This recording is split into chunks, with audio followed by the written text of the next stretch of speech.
Just like, if he can't get Usyk out of there by the 6th or 7th round, what's that added weight going to do to him at his age and with the wear and tear that he has on his body? It's not just about age, because Usyk's older than Fury. It's about lifestyle. I feel like Usyk has more of the professional boxer lifestyle, and Fury is Fury. Keep this in mind, even at the heavyweight level, there's not a lot of fights where the immediate rematch, one guy is 19 pounds heavier. Well, that can only happen in the heavyweight division. Right, and everyone is going to point back to how he came out for one of the fights with Tyson Fury, right around 277 with Deontay Wilder. Right. But again, that almost seems like another lifetime ago. That was way back in, what, 2019 or 20? No, it was at the start of the pandemic. Yeah, so it was right before the pandemic, right before the shutdown, like February 2020. Yeah. And there was a lot of speculation about Tyson Fury's weight. If you recall, a lot of people thought that he came in heavy because he wasn't able to train properly. There were rumors about like a twisted ankle or a knee injury or something like that. And Tyson Fury didn't dispel those rumors. He used all that speculation to his advantage because it made him unpredictable. People are like thinking, well, is he heavy because he's out of shape? Or is he putting on the weight because he's going to fight more aggressively? I thought he was going to fight more aggressively. Most people thought, no, that's crazy to fight aggressively against a puncher like Deontay Wilder, but that is what he did. But I don't think Wilder knew what to expect, and I don't think most of Fury's opponents know what to expect. We're all assuming, oh, he's heavy, so he's going to be aggressive. But Tyson being Tyson, he might try to box heavy. I don't think there's two fighters more diametrically opposed in style and technique than Deontay Wilder and Alexander Usyk. And we'll also talk about the boxing IQ. It's an interesting thing, though, if you're going to say that Fury's going to impose his size and make it an in-close fight, because he had success with the right hooks to the body and the uppercuts inside. But at the same time, the shorter, straighter punches are being thrown by Alexander Usyk. He actually theoretically wants to be inside the pocket. He does, and he has the better technique.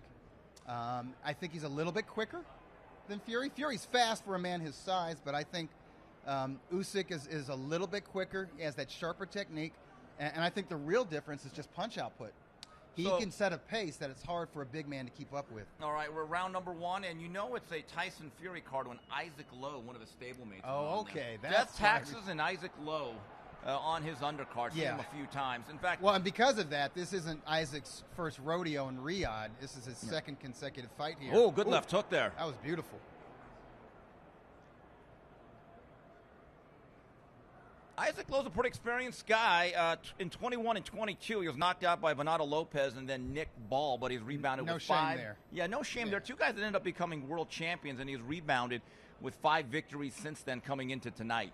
Yeah, he's got some good momentum. He's the more experienced guy. At age 30, he's a little more mature. Hey, can we say Isaac Lowe is the British version of Derek Gainer? Because anytime Roy Jones fought, you know who was up there? It was Smoke. Smoke was on there. I didn't always like that, except for, I think, the first fight with Kevin Kelly. Okay.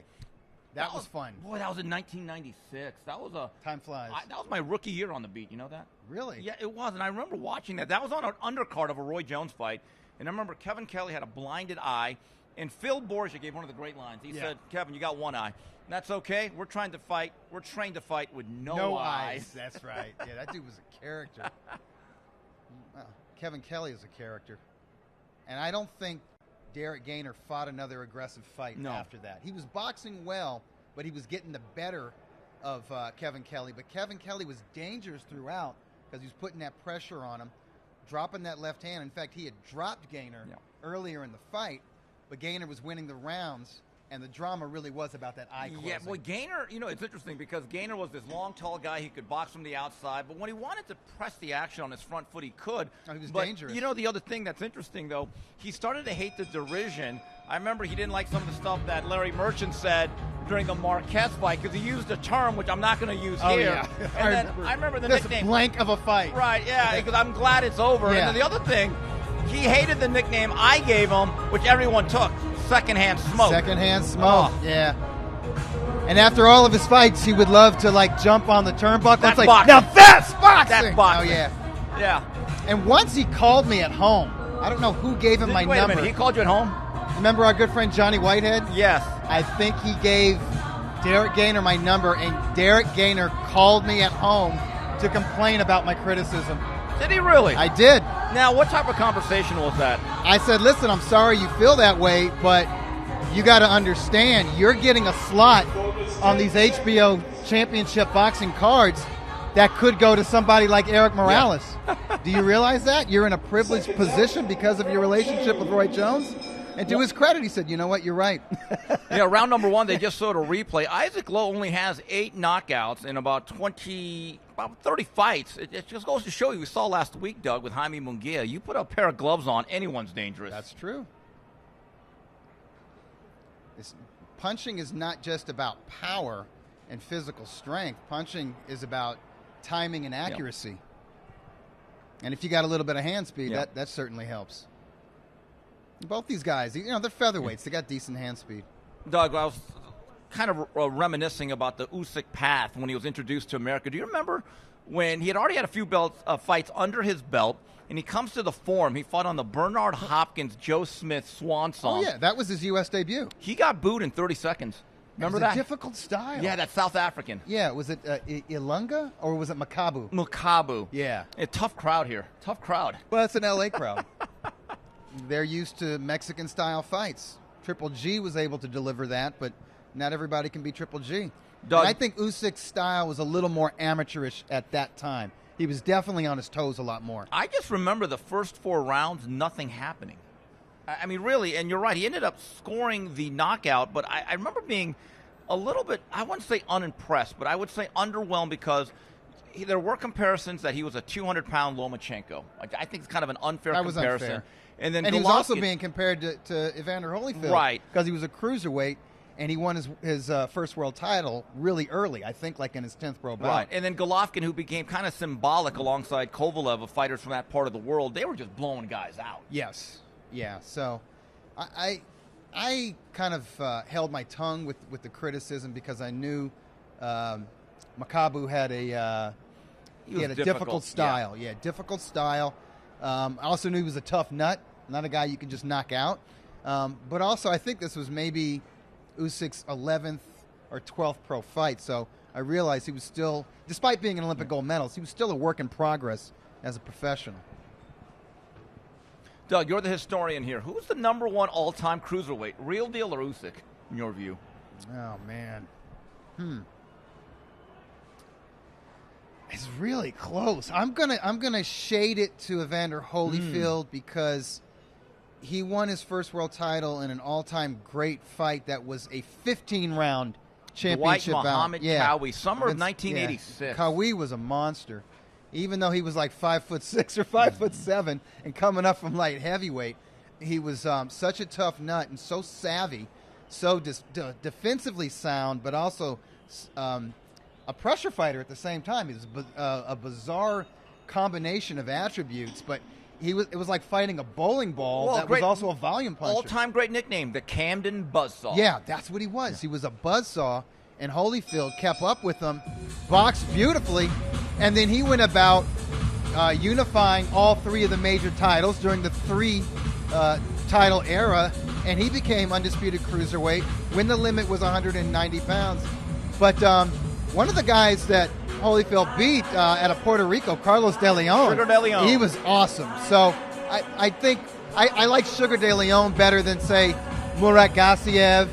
Tough nut, dangerous puncher, or even Maris Briedis, who's an animal. Tough guy, but I just think De Leon a better talent, better boxer. Doug, and Qawi, he's in the Hall of Fame. I will make the case for Usyk in this sense.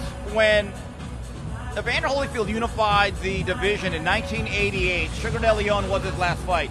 The division was not even a decade old. Oh, that's true. It was the first world champion, I believe, was Marvin Camel. Very then good. We went through a bunch of guys like S.T. Gordon, yeah. J.B. Williamson. Yeah, so I guess everyone needed to have the 2 letters. And then, so it was a relatively new division. It started in the 80s. When you look at Usyk, he went through the World Boxing Super Series, went through a really good group of cruiserweights, and then he circled back around, took on Tony Bellew in England, who I believe at that time, was he the ring champion? He had some sort of title. No, Usyk had all the belts. I think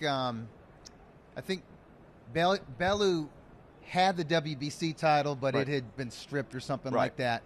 But he was a top contender, and Usyk, of course, being the road warrior he is, and that's something that Holyfield didn't have to do. Yeah.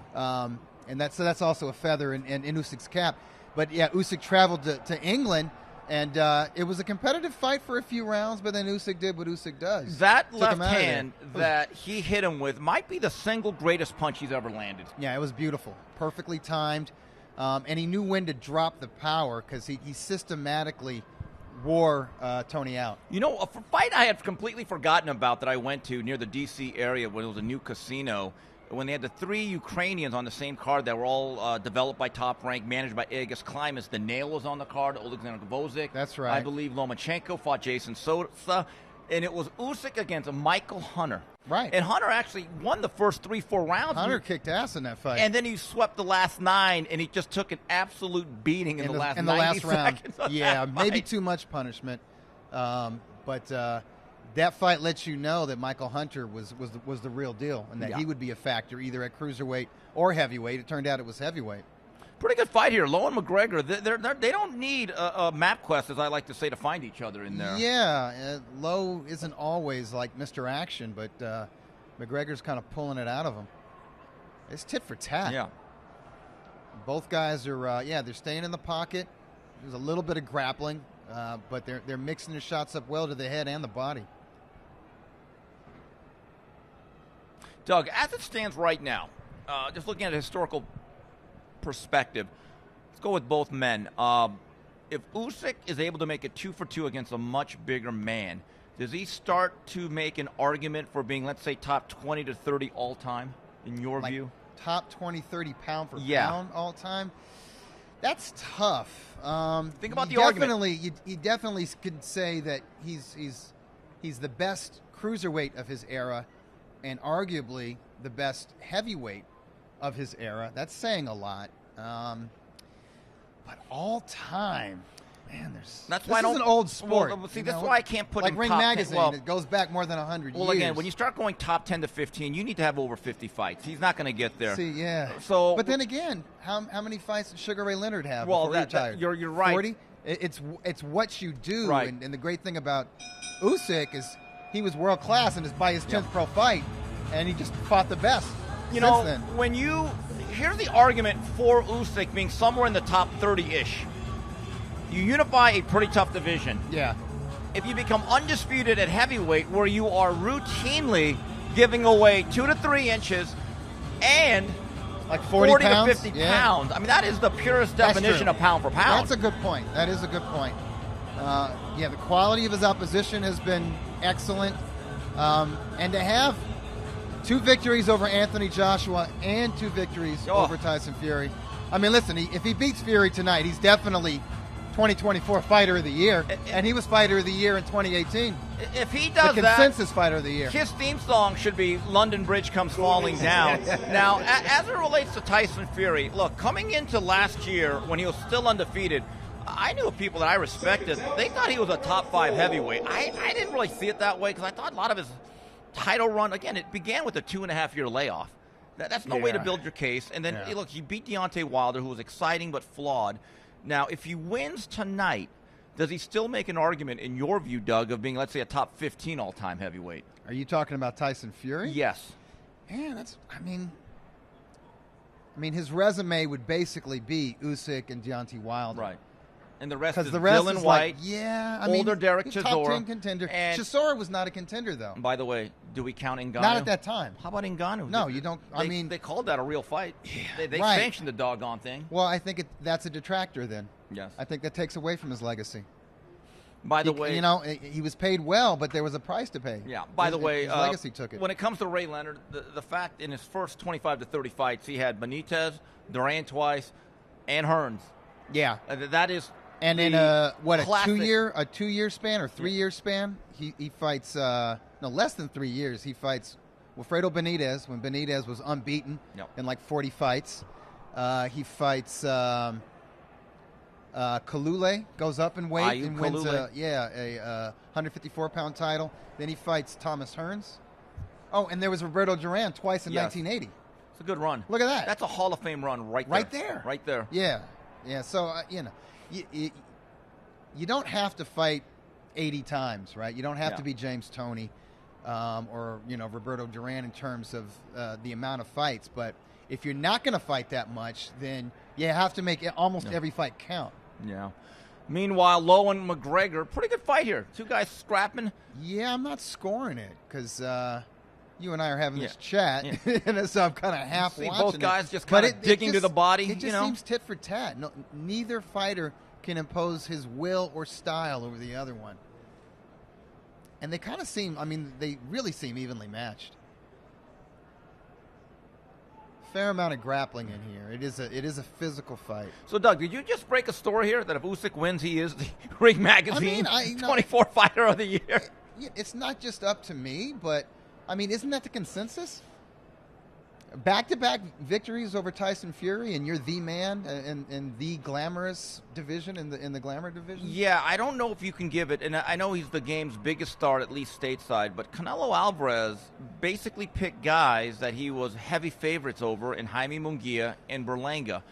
Canelo did okay for a guy who's getting old. Right, and Inoue would have had 3 fights, except Sam Goodman got a cut. But I don't even know if those 3 victories are worth 2 victories over Tyson Fury. The value is not really there. And quite frankly, with the fact that most fighters nowadays are going to fight at most twice at a world-class level, you basically have to go and say who had the best win. Yes. And then if he has the 2 best wins on neutral ground, this is another thing about Usyk.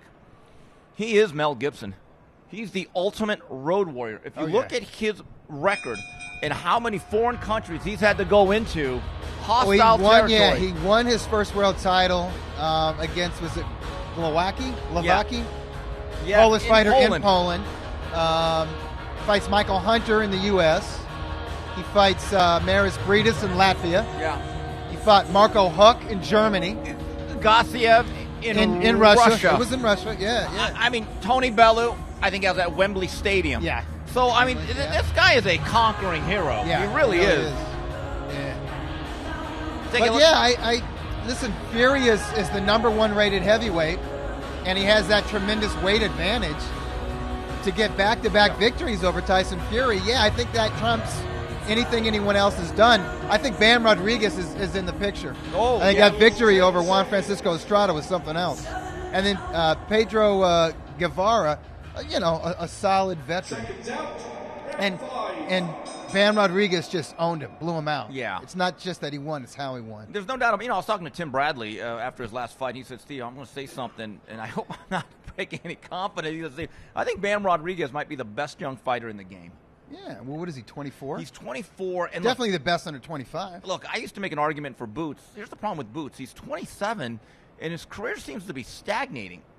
I'm not exactly convinced he's going to be able, him and Eddie Hearn are going to be able to make these unification bouts. And if he's not willing to face a Virgil Ortiz moving up or wait around for a Teofimo Lopez, if that next fight's against another nondescript 47-pounder, at this point, I think there's an argument that could be made.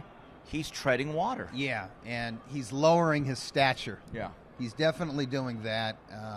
I think he lost a little bit of... He's still like the top-rated welterweight. He's still considered the best, most talented welterweight in the game right now. But the luster, the shine, that was lost in his last fight against Dukadzian. Can we be honest about that division? Right now, there is no Obakar walking through that door. Much less a Felix Trinidad and Ike no Corte. Ike Corte out or there. Delaware. Yeah, no, you're absolutely right about that. I think if he's going to stay at welterweight, he has to unify titles. I don't care to see him go undisputed. I'd like to see him fight Stanionis. That's a rugged guy. Yeah, I like him. He's undefeated. He's strong. He's got that amateur background. He's got a good jab. And like you said, he's durable and rugged. I think that's a bit of a contest for him. I would still favor Boots, by the way, but I was disappointed he didn't take the Virgil Ortiz Jr. fight. Yeah. If you recall, when I was on the 3 knockdown rule with you and Mario Lopez, we broached this subject. Should he stay at welterweight or go to 154? And I favored him to go to 154 because there's no soft touch in that division. And those guys, they want to fight him, A, because they're not afraid of him, but B, they need it for their own legacy because he's the name coming up. They're not the names. These are guys like Murtazaliev. I know I didn't pronounce that correctly. Bakram. Yeah. No, but I think it's Murtazaliev. Yes. Yeah, that's how you say it. Yeah, the Lee. Bohachuk, who we're going to see, in an hour or two. Sergey, I mean, Serhii can fight his ass off. He's one of my favorite fighters, but he's far from a household name. Terrence Crawford really is the star of the division, but we know he's not going to fight anybody. He's aiming for Canelo or Alvarez, right? So all these other guys like, Charles Conwell. He's a dark horse. I think he's the dark horse of the division. He looked so good last week. So you look at that. Did. You got Fundora, who's, no pun intended, but he's a tall order. You got Conwell. You got Virgil Ortiz Jr. You got Bohachuk. You got Murtazaliev. Tim Tsz유's still somebody. Yeah. He had a bad 2024, but I think, he's young enough he can come back. The guy's got balls. He can fight. There's no soft touches in that division, and I'd rather see Boots mix it up with tough guys in a division where I know none of them they're not going to be circling him.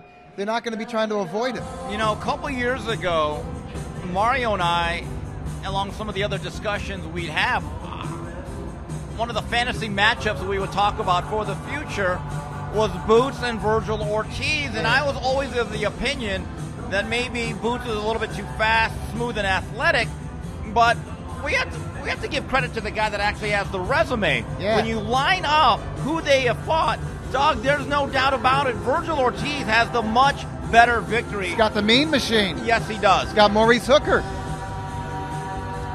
Bohachuk. Yeah. In the fight of the year. By the way, is that the fight of the year right now? For me. Yeah. For me it is. When I look at all the fights that I've seen this year, no fight, in my view, had the sustained action for 36 rounds the way they did back in August. And those weren't pity-pat punches. Yeah. Those were damaging shots. Those guys put some serious heat on each other. And I had it a draw, and I know more than a few people thought that Bohachuk deserved the nod in that fight. So hats off to His Excellency and recognizing that the guy who got the official loss deserves to come right back and by the way, and get a payday in a significant fight, which what it was supposed to be with Madrimov. The set of guts that they have to go right from a very talented Virgil Ortiz to a very talented Israel Madrimov, who I thought gave Terrence Crawford technically and strategically one of his 2 or 3 toughest fights he's ever had. Yeah, no, Crawford didn't look like pound-for-pound #1 against Madrimov. He looked like a savvy veteran who was using that savvy, wasn't going out there and trying to impose himself on Madrimov, like he normally does. He normally figures guys out, and then he starts to walk him down and break him down. And it didn't seem like he was even attempting to do that against Madrimov, which shows that he respected Madrimov. They're going to fight, though. Madrimov, Virgil Ortiz. Things got a little testy. February 22nd. Yeah, they got a little testy, though, because they had a sparring session a couple of years ago. They have differing accounts of what happened. Of course they just like fish stories. Yeah. As the years go by, they get a little bit better. Yeah. Who do you favor in that fight? It's a tough one. God, it is a tough one because Madrimov stylistically is difficult for anybody. Because he's very athletic. Yeah, he's athletic. He's physically strong. I do believe he's durable. But he's got that footwork. He's light on his feet, and he's unorthodox. But he uses his offense sparingly. That is what was the frustrating thing watching him against Terrence Crawford, is that he was able to land that right hand, but he didn't put anything behind it. He didn't follow up with a hook. He wasn't really popping his jab. And I get it. He's fighting Terrence Crawford, and that dude's not easy to hit. Virgil Ortiz, definitely easier to hit. But you asked who I favor in the fight. I think I favor the younger man, the stronger man, the guy with the body attack, the guy who every punch is with power. And I actually thought that Ortiz boxed pretty well against Bohachuk. He did, but one thing that was alarming, though, and I will say this, as much as I like Serhii Bohachuk, he's not the athlete that Madrimov is. He's not as acrobatic. I don't think his trigger pull is quite as quick. Yeah, and he's also straightforward. Right, and if Bohachuk can touch Virgil Ortiz as often as he did, Madrimov gives you some of the most unique angles you're ever. But I'm with you. He can put hands on Virgil Ortiz, but will he? Yeah. Especially after he feels that power. The last 2-3 rounds, I felt as though you're the B side here. There's politics in all this game. Madrimov had to understand you got to do a little bit more and become more of a two-fisted fighter, and that's where I thought he kind of slipped up. Because look, he makes a claim that he made won that fight with Crawford. It would have been a stronger claim if he would have let his hands go more in the last 9 minutes. Yeah, no, that's the frustrating thing. He had an incredible opportunity, and I feel like he didn't seize it. Yeah. And I think you got to do that when you get these opportunities. So he's getting another opportunity. I think he's got to let his hands go a little more. I think he also needs to understand he's not American. Yeah. And he's not Mr. Personality. Well, he's the B-side. Hey, well, they're the perpetual B-sides, and, Vadim Kornilov, one of my good friends, you know him very well. Yeah. They've lost more bitterly contested, close decisions in the last 5 years, and he's added up the year. Yeah. And I think they have to realize, look, you might go down every fight coming into it 2-0. That's the reality of the sport. I don't like it, but it is the reality of it. I mean, listen, that was the case for Gennady Golovkin against Canelo Alvarez in Vegas, and Golovkin was popular. Yeah. I mean, or you could even go to the first fight between Sergey Kovalev and Andre Ward. I mean, Eastern Europeans don't have it easy here. No. Some of these judges think the Cold War is still going on. Lomachenko-Haney? Yeah, okay, look, there. I thought Haney, I like Haney. I don't think he won that fight. I actually thought it was pretty clear. Good competitive fight, but I thought Lomachenko won it, clearly. So, yeah, Madrimov needs to kind of look at the track record, study history a little bit, and understand that you can't just go tit for tat with him. You can't peck and poke, man. You gotta go for the kill. How long have you been here this week in Saudi Arabia? When did you arrive? I got in on Tuesday morning. I was supposed to get in late Monday, but I missed my flight in London. Punctuality never was your strong suit. I'll be honest with you. You're right about that. But I'm fastidious about air travel. I like to be at the gate like an hour beforehand. Yeah.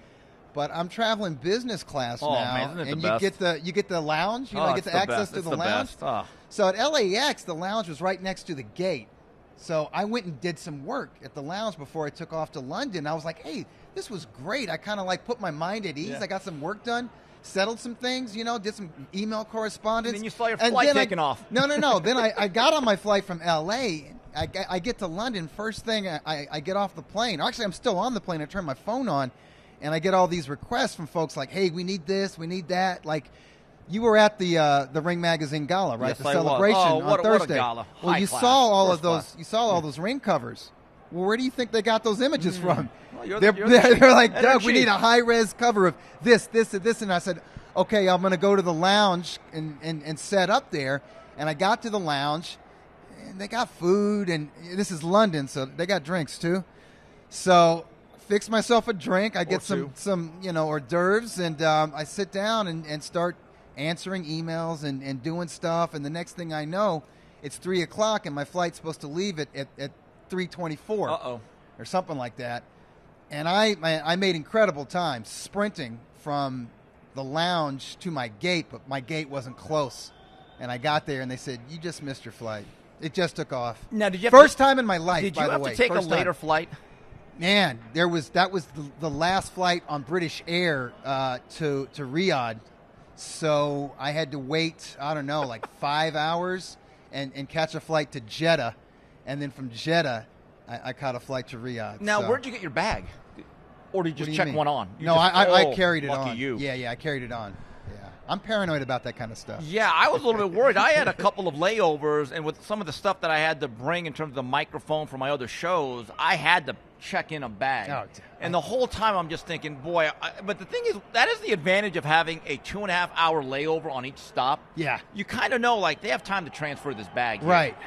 Let's be honest. We're not trying to anger anybody. We don't want to burn bridges, but let's hope they don't even do fights anymore. But was Atlantic City the worst trips we ever made? Oh, it was ratchet. Oh my God, it was ratchet. Woo-hoo. No, here's the thing.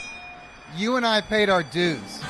We made those trips to Atlantic City and stayed in hotels where, they still had keys. Yeah.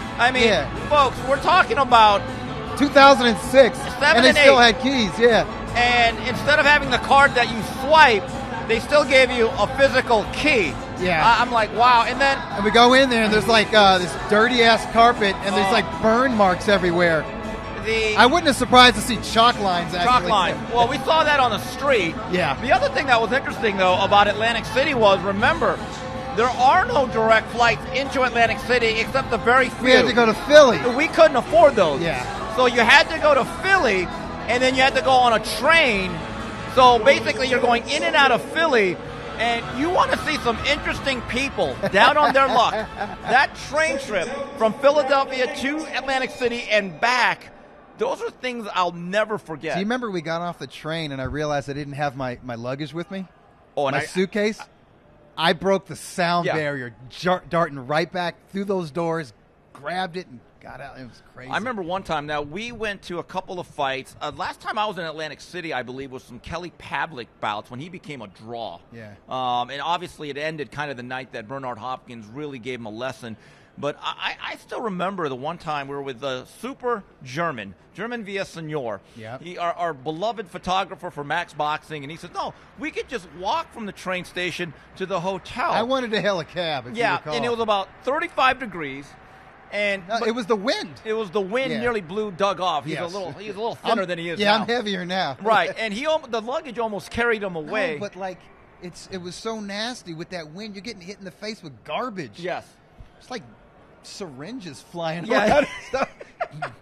Dirty Band-Aids and nasty stuff. I remember one time we took a cab early in the morning, and this was Sunday morning. It's about 5 or 6. We had a 7 o'clock flight, or we had to get to Philadelphia by 7.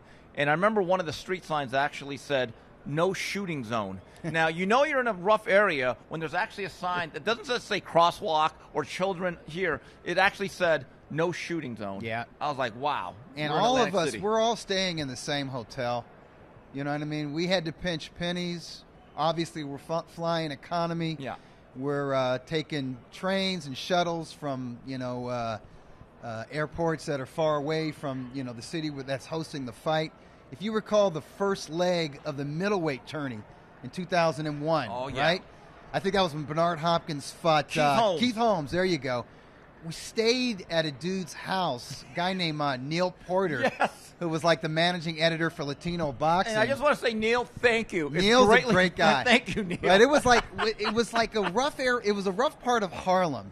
It's before it was totally gentrified, before gentrification.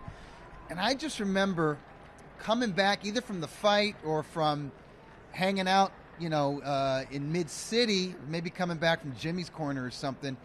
And there was a vacant lot next to his apartment, and you could see these things jumping around behind this fence that looked like these little dogs. They were rats. What? Frolicking. Yeah, I remember those are some big-ass rats. So, and so, we're sleeping on the floor and stuff, right? And we paid our dues. It was fun because we were young. And you don't mind that kind of stuff, but now we're older. We didn't know any better. We're cutting our teeth, so now, I'm going to fly business class. I'm going to accept it. I'm going to enjoy it. Hey, if it pisses anybody off, well. That kind of makes me giddy, Oh, God. Way to burn bridges there. Doug, if you look at the timeline, so that was spring of 2001, the Don King middleweight tournament. By the way, we went to all 3 legs. It was Keith Holmes, Hopkins at the theater, then Trinidad Joppy at the Garden. That was an event. That was in the big arena. That's the largest ovation and sound I have ever heard when Joppy nearly got his head tore off. Yeah. And then we were about 36 hours from taking our flight from LAX to Newark. Now, you did all the booking of our flights and travel, but then I have no recollection doing that, by the way. That Tuesday morning before September 15th was 9/11. Yeah. And we had to rebook the flight. Oh, yeah. And I remember when we went up to New York, I believe it was the Thursday or the Wednesday night of September 29th that weekend, the security had completely changed. Oh, yeah. You couldn't bring certain liquids on. Oh, yeah. It was really tightened up. But that was the infancy of one Max Boxing. We had just started it at that point. And I remember taking a bus from Newark into the city and seeing the New York City skyline without the Twin Towers. It was still smoldering. It was still smoldering, actually. Yeah, and the mood. I mean, listen, back in L.A., the mood was down. You were introspective. You were scared. You were sad, you were angry, it was very emotional. But in New York. It was heightened. But I did notice that people were being a little nicer to each other. Lasted It about was a month. somber. Yeah. Lasted about a month. About a month, I would say. Yeah. And I still remember on that night, middle of the card, I think it was Ricardo Lopez was actually on the undercard when they brought in the first responders. Oh, and yeah. And then they played a tribute song, I Will Remember. It's probably the most emotional I have a ever lot of heard tears. a boxing event. But that was Lopez's final fight, by the way. Yeah, and we didn't even know it. South African fighter, yeah. But we're forgetting this, though. The week before Hopkins Trinidad, which was September 29th of 2001, me and you actually went to the first fight that HBO did after 9/11. Yeah, at the Mandalay Bay. Fernando Vargas, Shabata Flores. And I have to tell you, folks, that was the eeriest thing because we're talking about a football weekend where nobody was in town. It was a ghost casino. Yeah. You've heard of ghost towns. It was a ghost casino. It was the Mandalay Bay.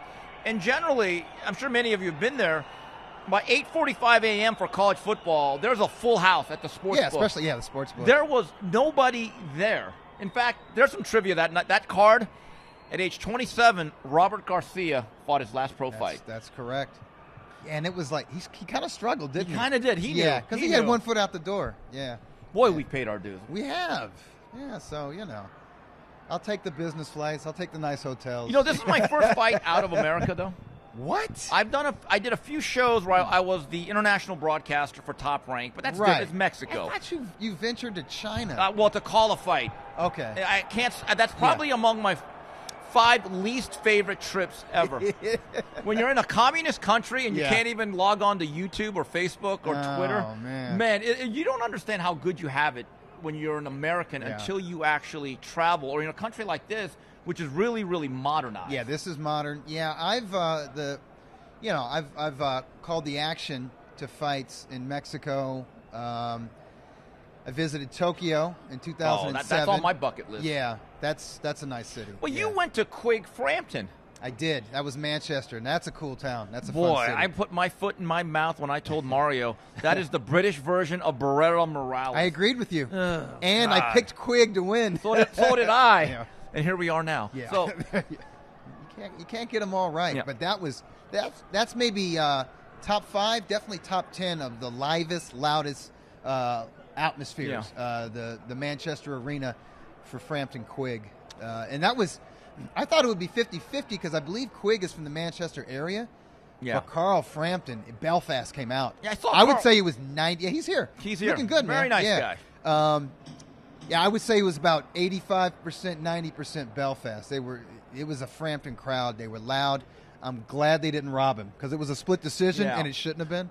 I thought after 5 rounds it was 5-0 Frampton. Yeah. Scotty, who I really liked, I got to know a little bit as Joe Gallagher brought his crew of fighters.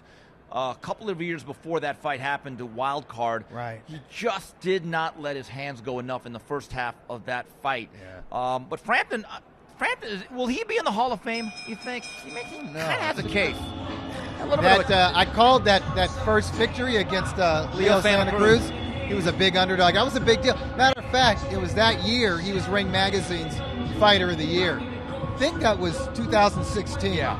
Because he beat Quig, and then he beat Leo Santa Cruz. Unified titles. Boy, looking at this fight here, Isaac Lowe, I believe, is now cut over both eyes. He has certainly gone through a little bit of the ringer. It looks like they may have clashed heads right there. This has been a really rugged struggle between Lee McGregor and Isaac Lowe. Now, I think it's McGregor who's got the lacerated eyes. Are they both cut? I think they're both cut. Yeah. No, you're right. Well, there's a lot of head clashes. It's a physical fight. Oh, man. Getting kind of nasty. I guess McGregor didn't mean it. Are you saying? Is he saying sorry?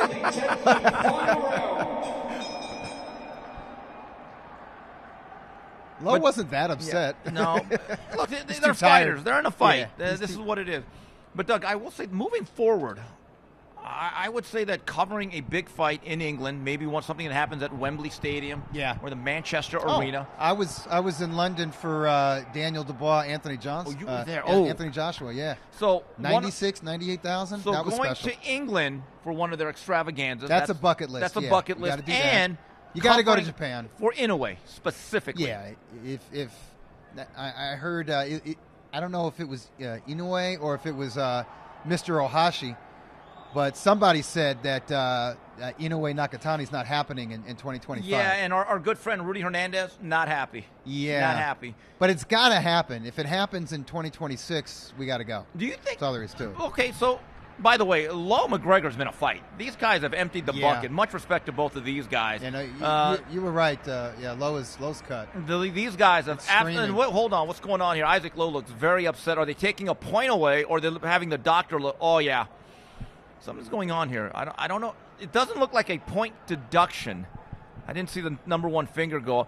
But Doug, taking a look at the Nakatani-Inoue dynamic, do you think it serves Nakatani to delay this fight a little bit? Because, look, that's a further chance for him to sharpen his skills. Yep. And Inoue get a little bit more experience. Gets a little bit more weathered. Yeah, I think Inoue has he's peaked already.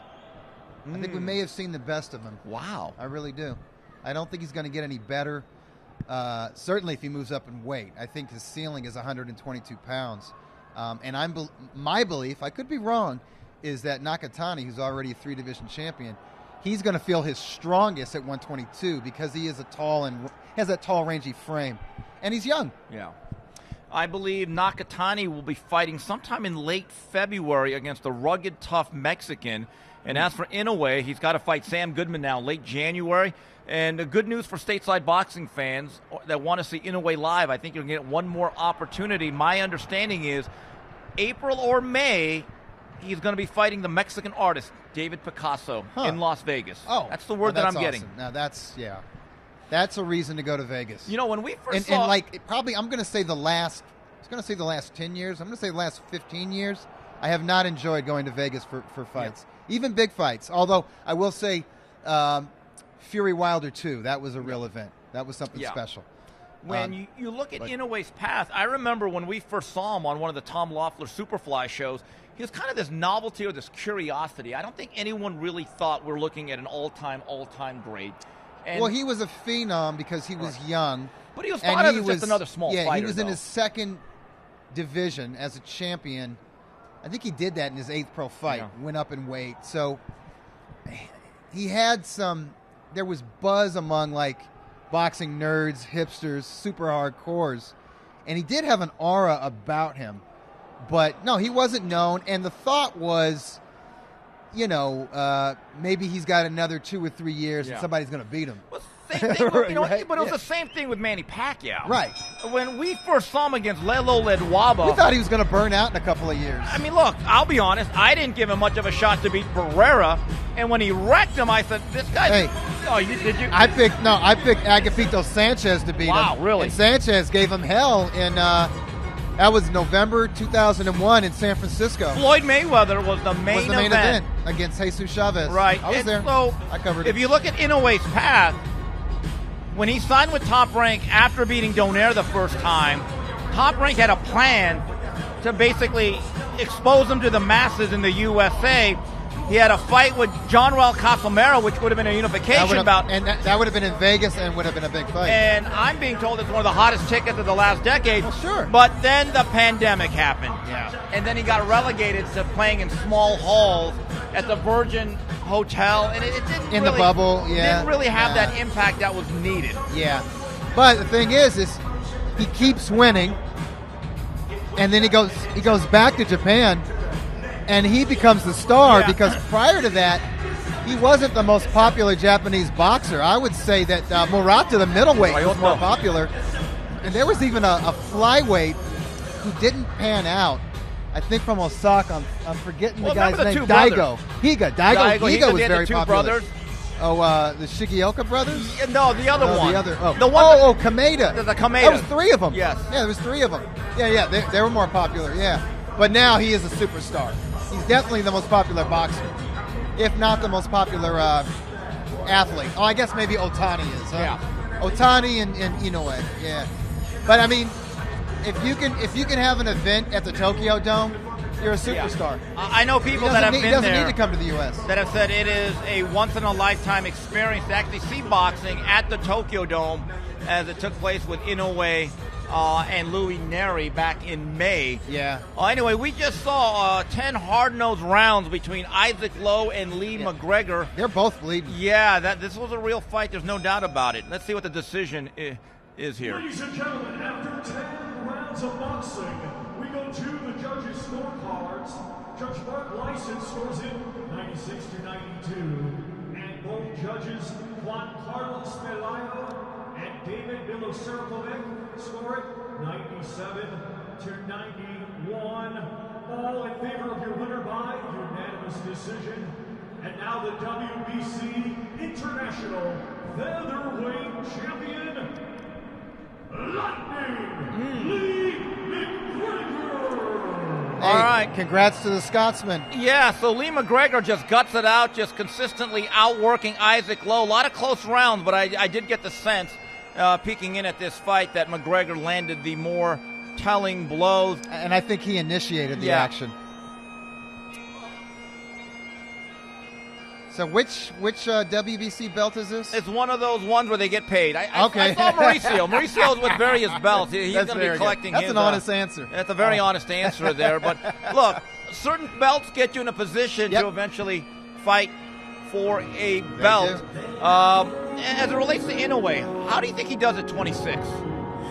I think he's more of a boxer at 26 than he is at 122. I think at 118 and 122 he was a boxer puncher, and all of his skill and technique was about setting up the big punch to the body of the head that was going to knock out his opponent.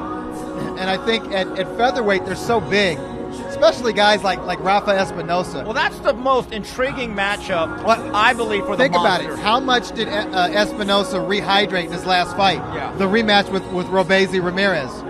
He rehydrated to a welterweight. So I don't think Inoue is going to have the power to take out guys like that. So, but here's the thing. He can box his ass off. He's an excellent technician. He's got fast hands. He's got great feet.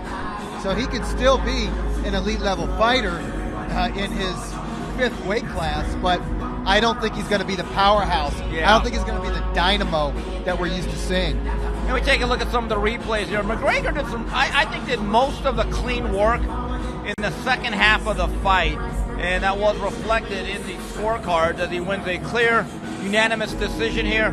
Ladies and gentlemen, you are watching the Ring Watch-Along broadcast on The Zone. Steve Kim, Doug Fisher, we brought the band back. We're going to be with you here all night. We might have a couple of guests here. We're not doing a traditional play-by-play broadcast. We're just two guys watching boxing. We're chopping it up. And talking. Yeah. We do. Thanks for joining us, if you're joining us. I'm gonna look at. Go on social media. Is there anything interesting out there? People are telling us, probably ripping us to death, aren't they? Good. I like that. Let's see.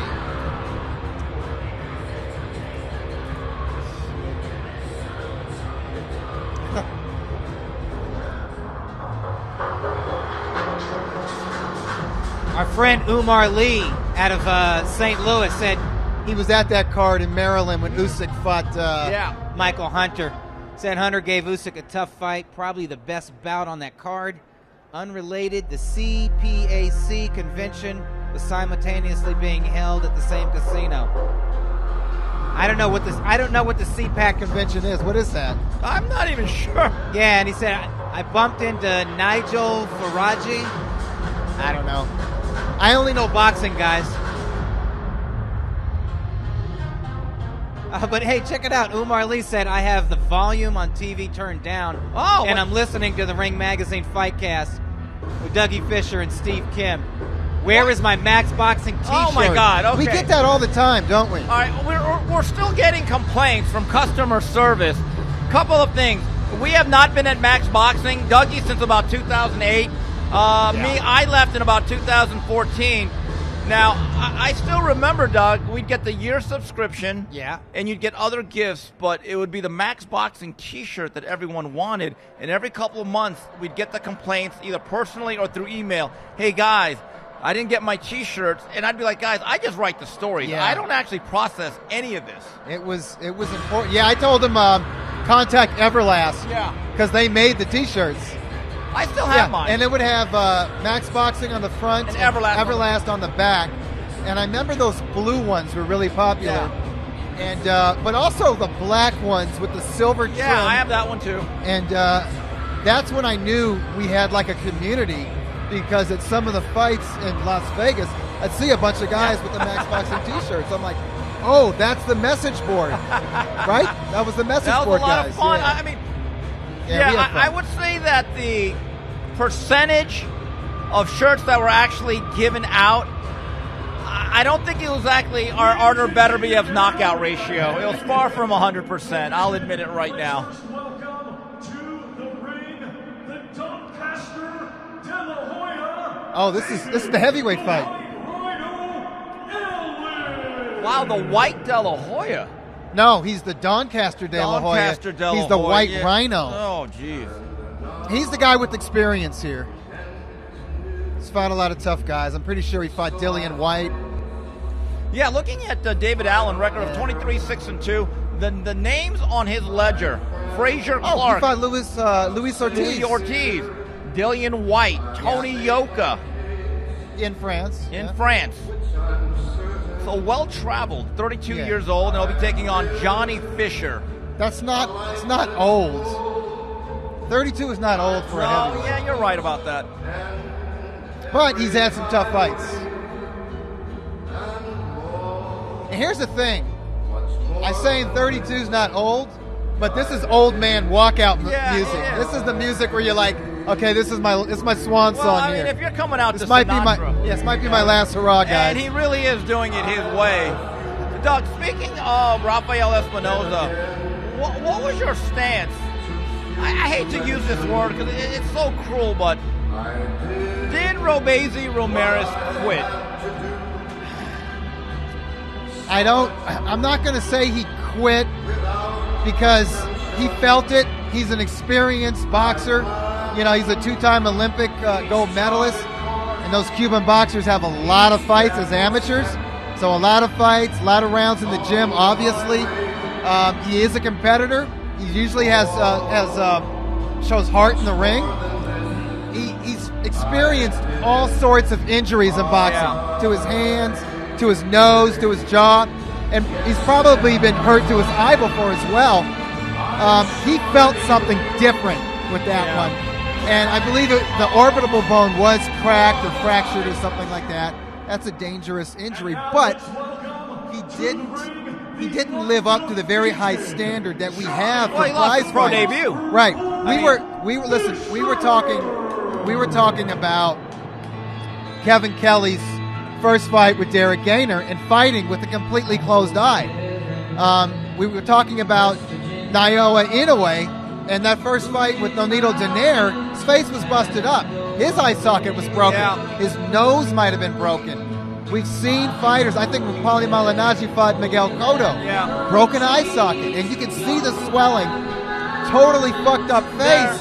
He keeps on fighting. You know, these guys went 12 rounds, or in the case of Kevin Kelly, stuck his nose in there, kept fighting, and turned the fight around, scored the knockout. So I can't put Robeisy Ramirez on that level in terms of being a ring warrior. I won't call him a quitter, though.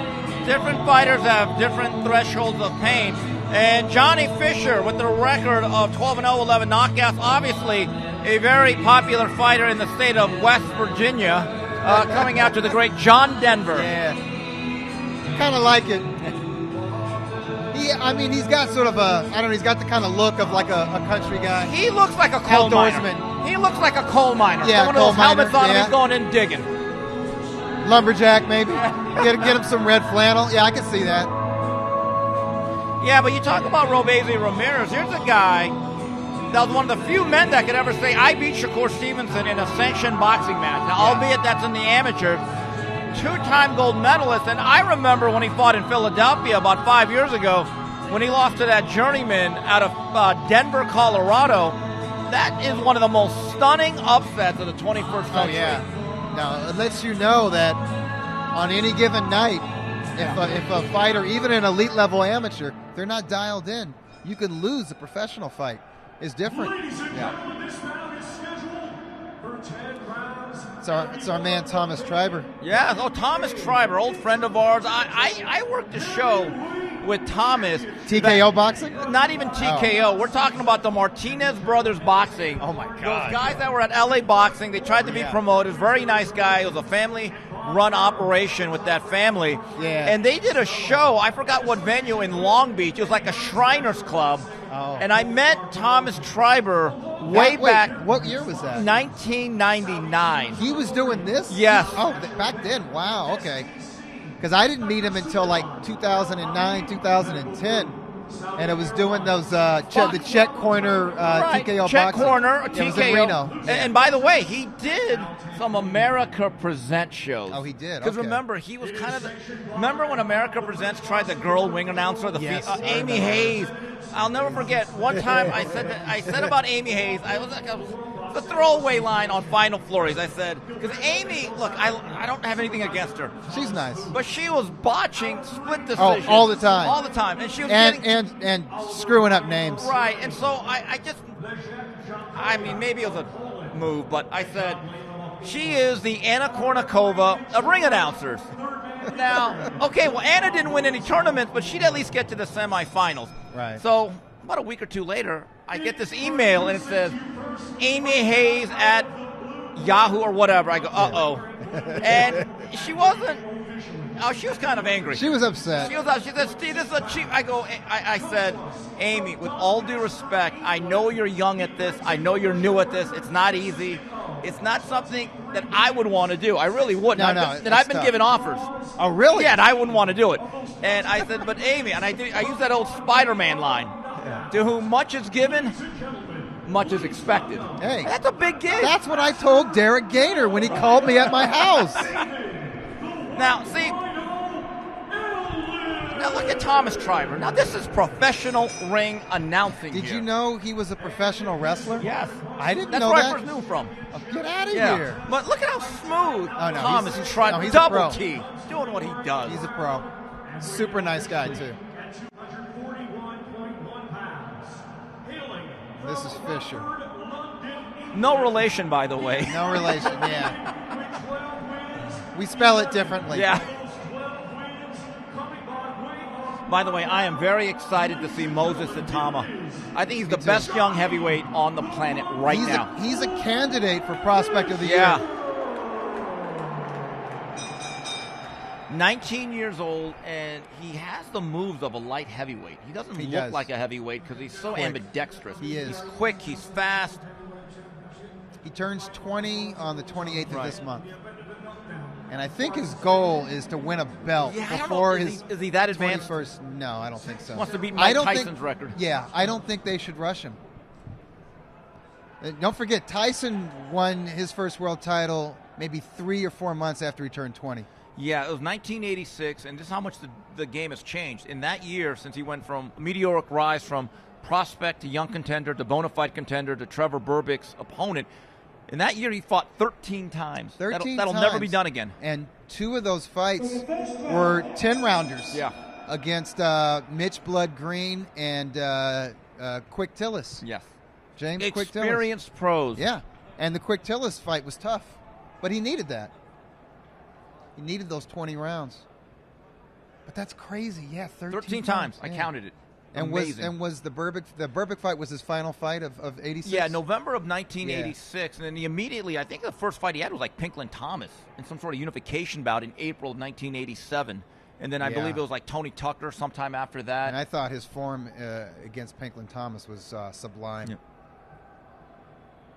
But Ituama's a very, very talented guy, though. Yeah, no, he's exciting to watch. I'm looking forward to seeing him live. Or, as the case may be, on this monitor. I know it's live happening behind me. Ooh, Fisher digging in with some early body shots. I like it. It's a good move. Test the body of the more experienced fighter. Test the body of the fighter that has more wear and tear, presumably. Decent jab from Fisher. He appears to be the taller and rangier boxer. Doug, do you remember the first time we really met? All right, let me think here. I used to see you at the Forum. The Great Western Forum. It was the Great Western Forum in those days. It was when Jerry Buss still had his boxing program. I used to see you holding court with like the older trainers, like the late great Don Familton, and well, we met at LA Boxing too. It was LA Boxing. Yeah, you'd come around there. Yeah, and that's the first time I met you and Gary Randall. We eventually formed Max Boxing, and it was probably 96. No, it was about 97. You had your radio 96 show. to 97, 98. I used to call into your radio show. Yeah, I used to give away a pair of tickets or 3 to Forum Boxing because, quite frankly, I won all the time. Tickets were always available, just thousands of them, and that's why. But sometimes it was like a package to fly to Vegas. Yeah, that's the big one. You and a guest, you fly. They put you up at the Tropicana on the KCAL fights, which the KCAL 9 right, fights. which wasn't like the most luxurious place, but it was free. But it was free. And Vegas was fun, and you got to go to the club, like Jerry's club, where all the ring card girls the were. Forum Club, the Budweiser girls. Oh man, they were elite. Nice. And so Dr. Bus could party, man. And it was so funny. So I would ask like a very general trivia question, like what was the nickname of Aaron Pryor? Yep. And then I'd hear Doug from L.A. I'd be like, okay, you're getting it. You're going to the fight. No, they were that easy. They were that easy. Well, what was up to your listeners? They were all De La Hoya fans. But they were hate listening. They hated me. You were the Howard Stern of boxing. No, wow. They listened because they hated you. Now that version, and they wanted to call in and say, I want to make this clear. Why do you hate De La Hoya? Did he steal your girlfriend or something? You know, I want to make this clear. That's the old Howard Stern, not the current one. Yes. So I was one of the few guys in LA media, and I know people are going to kill me out here. I thought Trinidad caught up to De La Hoya and won their fight in 1999. And you were a huge Ike Corte booster. I love Corte. I love the bazooka. Only fighter you loved more than the bazooka was Zab Judah. Oh, I love Zab Judah. Occasionally I would call to debate you on Zab Judah because you were like, oh, he's pound for pound. I'm like, get out of here. But not yet, dude. Come on. Now, think about how lucky we were, Doug, that even though Forum Boxing was kind of fading away off into the sunset, because I think their last show was in 99. It was. But even in 96, the guys that we got to watch were Marco Antonio Barrera. He had kind of graduated, but he was part of that crew. A young Rafa Marquez and Juan Manuel Marquez. Yes. And Chiquita Gonzalez. But he Mark was kind Too Sharp Johnson. But Mark Johnson was my guy. I love Too Sharp Johnson. Formoso Hernandez. Fought there a few times. Good fights. The last great night. Javier Harrigy won the junior lightweight tournament. He went on to be a lightweight title holder out of Guadalajara. I just remember every main event was an NABO title fight, and it was always won by a Ricardo Maldonado managed fighter. Yes. Like clockwork. And then another great thing they don't do anymore, and they need to bring this back. Obviously not here, but right before the main event, they would break out 2 12-packs of beer. In the media, we'd have a race to see who could get. I remember one time I tried to bring 2 beers back to press row, and John Beirudi, who hated everyone at that time. He was the publicist. Yeah, till he got to know you. And a former sports writer. Right. Yeah. And he actually said, hey, where are you going with those 2 beers? And I go, well, one's for my friend. And he goes, well, are you here to drink beer or watch fights? And I said, well, can't I do both? He didn't like that answer. Did you chug it? No, because my friend was waiting out there. And I remember the publicist was a guy by the name of Bob Steiner. Yeah. Now, he came in after Beirudi went over to BZA. Right, but you know what Bob Steiner's really famous for? No. He's Jerry Buss's right-hand guy. He's really a Laker guy. And he didn't like boxing, didn't care about it. No matter what we wanted. That's why he credentialed us. Right, he said, okay, he's go like, ahead. .com? Yeah. What? House of Boxing? Yeah, whatever. Just go. Go ahead. Yeah. So God bless him. That was the funniest part of being a He was cool though. Well, I remember when I saw you guys doing demonstrations with Lee Samuels at young Floyd Mayweather's press conferences. When, by the way, believe it or not, Floyd actually used to like both of us. It's true. Yeah, it's that long ago. So you would be doing demonstrations on a thing called the website, and I remember thinking, I'm kind of like, no, that ain't going to work. That's not going to last. The internet? What the hell's this? Oh, that's a fad. Like, these guys are going to get... Poor guys. Don't they know? But There's no future. But it was difficult. When did it become easier for us to get credentials? You think about, 4 years into Max Boxing? I'm going to say by the end of 2001. Really? That 2002. Quick? I still remember we had to sit in the rafters or the press box 2000, for Rock yeah, One we Lennox. Were still, yeah. And one of the really nice guys that worked for Mandalay Bay, I forgot him. He said, hey, guys. Gordon Absher? Gordon. Can you believe I remember that? Yeah. Boy, you are good. And Gordon goes, hey guys, a lot of circulation down there. And there was another dude, Scott Voller. Scott Gertner. There was Scott Gertner, but there was a dude whose last name was Voller. Yeah. There were the Mandalay Bay guys. There were some guys that helped us, but there was a lot of skepticism. Scott Gertner's still around. Yes, I saw him not too long ago. A guy that's around the fights, but it was really interesting to transition from newspapers, and a lot of those guys didn't like us. Let's be honest about it. Well, I remember, they put us in a skybox for a Lewis championship bout. With Rockman, the rematch. That was the rematch. And Gordon came up and apologized. Said, guys, sorry, but there's a lot of circulation down on press row at those tables. That was newspapers. And that was his way of saying, hey, nobody reads you guys. Right. It really was. Yeah, but that would change really soon. It would. Because by 2005, most of those newspapers were going out of business. A lot of the crustier guys would tell us, you guys are only the internet. Right.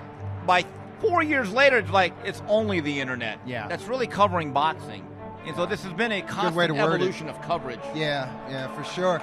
But I do recall we got respect pretty quick. Yeah, we put in some work. We worked hard. We were at all of the big shows, at least in Vegas on the West Coast. We had Michael Katz on our team. That was a big acquisition. I think it was the first time a .com brought over a well-established, respected newspaper sports columnist full-time. We're looking at Tyson Fury, his entrance into the venue, and now we see one Alexander Usyk, the defending champion. Doug, there was a bit of a dispute over the beard. I guess Fury said, I'm not shaving it off. Do you ever remember a fight where a beard actually really was an aid? I think that issue's a little bit overblown, isn't it? It's overblown. Nobody made Roberto Duran shave his beard, although Duran said he would use his beard because he was his reflexes were so good and his defense was so good and he was so comfortable in the ring under fire. He would wait until his opponent's glove just touched a hair and then he would just twist his head with it. And that's why he would stay in the pocket and just, he didn't have to shoulder roll or duck or anything like that. He would just turn his head to avoid punches. But he said his beard was sort of like his feelers. Yeah, like the radar, But I don't think it cushions a blow. I don't either. Well, looking back at the first fight, the type of left hands that Usyk landed to really stun Fury, where he turned over his knuckles, I don't believe the beard would have played a factor at all. So that to be fair about that, but it is one of those constant controversies. I remember Adrian Broner had a fight or two where our good friend Frank Espinoza, when he fought Carlos Molina, wanted the beard. The bottom line is he was such a B-side, they were never going to make him cut the beard. No. So it's just like gamesmanship. Yeah. It's kind of like it's the battle before the battle, and managers and advisors and trying to earn their money. Attorneys, they're like, hey, they want to show the fighter, hey, I'm fighting for you. I'm looking out for you. I'm going to make that guy trim his beard. And the fighter's like, what? Okay, man, knock yourself out, Doug, going back to our forum days, boy, I don't think we understood how lucky we had it coming up as young boxing journalists or scribes or media members, because it was like three times a month. Well, they used to go twice a month, and then they scaled back to once a month, and then eventually they shuttered their program late in 1999. I remember some months they would have two shows at the Forum and one at the Pond, which is now the Honda Center. Yeah, and then or they do one of those KCAL 9 shows on a Saturday night. Right. Their general night was Monday. Mondays. Yep. Yeah, things have changed. And some of their Monday night shows were at the Pond. I remember going there. Yeah. I remember watching Nestor Tigre Garza became a world champion. Yep, that was in April of 1996, but there was this young undercard fighter I thought stole the show. Ended up being Juan Manuel Marquez. Yes. People forget Marquez was, out of all those guys, he was known derisively as the boring Mexican. Yep. There's some revisionist history as to the way he is approached by a lot of Mexican fans. He didn't have fans. Yeah. He didn't really have a lot of Mexican fans as a featherweight. I think the turning point for him, in fact, we had two friends, Kirk and Daryl, two white guys. Like from Oklahoma. Yes. Marquez had so few fans. He recognized those dudes. He's like, you know what? Every fight I go to, there's these two white guys. And I want to thank him. He called them out at a post-fight press conference. Lake Tahoe. Who does that? He fought Turtsat Jendang, and the two brothers made title defenses. That's when they were with Gary Shaw. This was in 2006. They were, and I wrote a story about those two guys. Yeah, you did. And you should have. They used to buy us drinks. Yeah, a lot of drinks. A lot. A lot. And Tom Collins. They love those. But they were such fans of Marquez, they actually went to his fight in Indonesia when he lost to Chris John. I was going to say that was the turning point. He lost that fight, and I think in his mind he thought, I don't want to leave it in the hands of the judges, and I'm going to fight more aggressively. And he did that against Turdsack, and he kept it up. And then his very next fight, this is when he signed with Golden Boy. His next fight, he signed with Golden Boy. He fought a guy named Jim Rex Jaka in Texas. Again, aggressive. You know, and he kept it like that. The Marquez-Chris John fight is interesting. That's when he was with Top Rank, and Nacho Beristain, I've always said, great trainer, not so great manager. Yeah. And he had burned bridges with Bob Arum to a point that the John fight actually went to a purse bid. Nobody bid on it except, I think, the local promoter, and he got $30,000. That's correct. And that was adding insult to injury, because I've seen that fight. I thought Marquez clearly won that fight. Me too. But Chris John, a stick and move specialist. Yeah. That's always going to be a difficult style for a counterpuncher. Beat Rocky Juarez in Houston. Yeah. Underneath Marquez against Baby you know what? Diaz. It was a draw. It was a draw, you're right. Draw. And John really won the fight. Yeah, John did. Nice guy, by the way. By the way, I saw Rocky Juarez in a corner recently. Oh, yeah? Yeah, doing well. Always loved Rocky. I used to say he put his punches on layaway. He used to really frustrate me. Yeah. Heavy-handed, but, sparing with his offense. Hell of an amateur, too. I still thought he may have beaten Barrera. He did the first time. Staples Center. Yeah, in L.A. Thought he may have beaten him. He did. He should have got the decision. So we got... this is another kind of mauling fight. Yeah, Fisher and Allen are just kind of grinding away here. Yeah, not unlike Lowe and McGregor, but just these a lot guys slower. are lumbering. Yeah, a lot slower, right. and lumbering is the perfect way to put it. Yeah. I'm thinking Fisher is getting the better of these rounds. Are you getting Ed Mahone vibes? Speaking of another forum boxing, Ed Mahone. I had my first confrontation with the fighter. Was that it? It wasn't that. Here's what happened. Ed Mahone derided his competition. I did. I said, well, you're fighting this guy and this guy and this guy. And Ed Mahone was like, well, maybe you have a point. The guy that shot me the dirtiest look, and he didn't know who I was. We ended up being really close. Tony Curtis, the matchmaker. Anthony Curtis looked at me like, you son of a... I was like... Well, he was fighting Mexican heavyweights. He was. He was fighting Mexican heavyweights. Remember when he was fighting Cody Crawley, the Alaskan, and he was losing every round to the 10th. Cody was boxing his ass off. And then he got knocked down in the last minute, and you kind of felt like, oh, this isn't going to go very far here. Yeah. But Mahone did actually fight for a title against Klitschko. Yep. Yeah, and Tom Loeffler delivered him to Vitaly in Germany, and then started up a relationship. It's all about relationships. It's all about. By the way, Tom Loeffler is the promoter now of Serhii Bohachuk 360 Promotions. You've called a lot of those fights. A lot of those fights. Yeah, I'm a big Bohachuk fan, big Bohachuk booster and believer. And honestly, I mean, call me crazy.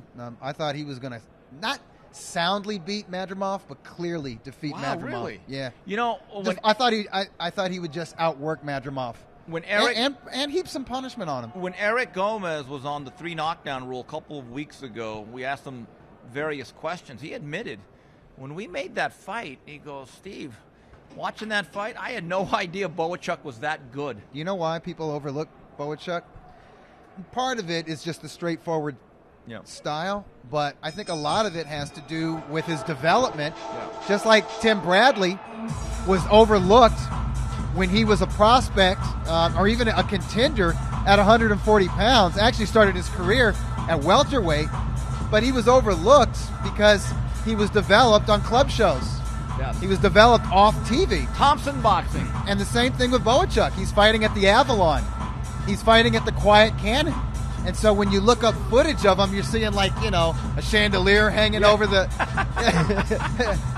hanging over the ring, and the lighting's not that great. Yeah, the legendary DoubleTree in Ontario, California. The first time I saw Tim Bradley, he had a little bit of hype. Me too. I saw him at the DoubleTree the first time. But the first time he was really televised nationally was on Showbox, and he looked the part. And I was like, wow. But he struggled against Jaime Rangel. No, but it was all Miguel Vasquez, too, and Jaime Rangel. That was the second time. And I just said, this guy's not that good. But it goes to show you the opening impression is not always the lasting impression in this whole thing. I went to one of his fights at the DoubleTree, maybe one of his last fights at the DoubleTree, and he fought that former Mexican contender that Mickey Ward took out with one body shot. Augie Sanchez. No, not Augie. Pancho Sanchez. Pancho Sanchez, yeah. So he was fighting that guy, and Tim Bradley took him out in 1 round. Now, not a surprise that Bradley was going to win the fight, but it was how he won. He blew we have him a out. knockdown here.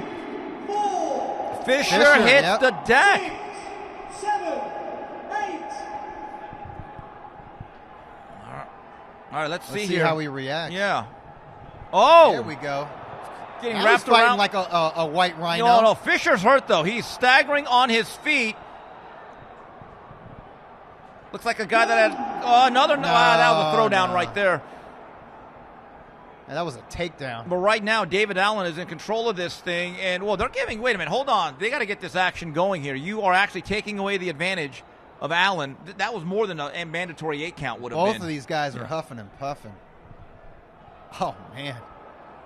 We're just in round 5. Uppercut. It's just arm punches. Fisher is almost basically out on his feet. He's weebling and he's wobbling. See what he has here. Got a minute and a half left here. Round number 5. I love these haymakers.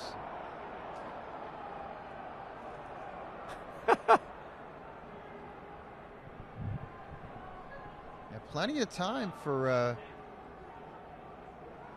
the White Rhino to really do some damage. Uppercuts again. Fisher's completely in survival mode. And his head's out over his feet now. At this point, uppercuts are going to land at will. Big round here for David Allen.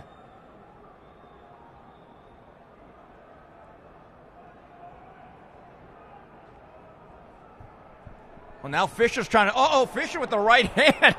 He's not going gently into the night. I'll give him that much. He knows how to survive. He knows how to hold. Man, he is gassed. He's got cobwebs in his head, and he's exhausted. Allen is just exhausted. Yeah, both punches are from both guys really, really wide.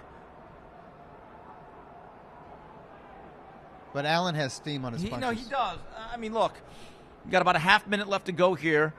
And I don't. Fisher's getting out of the round. Yeah, I don't think Allen has enough in the gas tank to actually finish this fight, but he did score one official knockdown. These guys should not be exhausted in the 5th round. I'm serious. It's like, and by the way, it is like an ice freezer in here. No cold. one should be cramping up. There's no real heat issue in this particular building.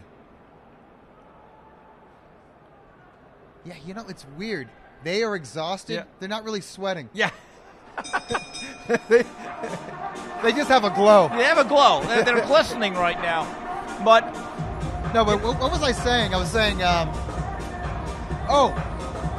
was impressed with Tim Bradley, and in a column that I wrote, like my Southern California notebook for Max Boxing, I said he's a future champion. Now fast forward, he doesn't look great against Vasquez, who would go on to be a lightweight champion, and had a very plucky, pesky style. And then Jaime Rangel, who was a real crafty, veteran southpaw. And I had people calling me up saying, Doug, you called it wrong. Bradley's going nowhere. Well, remember, he was supposed to this have... This is before social media, so if you wanted to, clap back at somebody, he was supposed find his to phone have number. A elimination bout with Jose Luis Castillo in Mexico that got canceled. Yeah. And this is where I give Bradley a lot of credit. He had to go to England to fight one of the most difficult stinking styles you'll ever see in Junior Witter. And he did the doggone thing. He did. And I have this argument with people all the time. If you're telling me that Tim Bradley, with his resume, unifying titles, winning on the road, beating several undefeated guys at the same time. Having a fight of the year under his belt. Maybe fight of the decade, as far as I'm concerned, with Ruslan Provodnikov. Beating a Hall of Famer in Marquez. Right. If that is the cutoff. And he does have the official win over Manny Pacquiao. Right, and by the way, I thought the first fight with Pacquiao was closer than most people. Yeah. Okay, I know people disagree with me on that. If that is the cutoff for not making the Hall of Fame, Doug, moving forward, there's not going to be a lot of guys inducted. Nobody's getting in. But it's not. Yeah, it's not. It's clearly not the cutoff for the Hall of Fame. But I thought he should have gone in on the first ballot. And he didn't, because that ballot was stacked. He had Vladimir Klitschko, Floyd Mayweather, Andre Ward, and I think all 3 of them went in. I think James Toney, Miguel Cotto was also on that ballot. Tony should have been a first ballot Hall of Famer. I thought Tony should have been first ballot. I thought Tim Bradley should have been first ballot. But he's not. I thought Cotto should have been and first look, I'm ballot. biased. Tim Bradley is a guy that I'm very close with, converse with him often. But if you look at his career, that Provodnikov fight is one of the 5 best fights I've ever been at. It was the coldest night ever at Carson, the War Ground. Brutal. Nobody was really there. Yeah. People were lampooning the fight. In fact, Artie Palumbo... Oh, that's right. And again, that's people penalizing a fighter because of the platform they fight on. Just like overlooking Serhii Bohachuk because he's fighting on streams or UFC Fight Pass as opposed to ESPN or Showtime or DAZN. And that was the knock against Provodnikov, is that he was an ESPN fighter. It's like Friday night fights. Right. And then Bradley, there was guys. some backlash over the first decision. But well, I think that got in his head, did. like all of the fan criticism. He wanted to go out and show everybody and fight an aggressive fight and force a knockout, and it really bit him in the ass. There was some booming right hands Provodnikov landed. You could almost feel the concussion from ringside. And Bradley told, oh, boy, this is a real slugfest. You know, this is what they would call an old-fashioned Donnybrook. Yes. There's not a lot of technique. The fundamentals aren't Pure very six good. brawl. But guys and the sailors are drunk as hell. Yeah. Both guys just going head-to-head against each other, and we'll see who has the stamina or the cardiovascular capability to actually finish the job here. But I can't tell who's got the stamina in this one. Tim Bradley actually has admitted he does not remember the last 11 rounds of that Provodnikov fight. And remember, he took a whole year off, and then he beat Marquez. Yeah. To me, that sealed his Hall of Fameness right then and there. He boxed a masterpiece against Juan Manuel Marquez. Yes, at the Forum, by the way. No. That was in Thomas Vegas. and Mack. Thomas and Mack, yeah. Last time I was at the Thomas and Mack, as a matter of fact. Thomas and Mack. You know who made his pro debut on that undercard? Who? Vasily Lomachenko, you're right. Didn't look all that impressive, I'll be honest with you. No.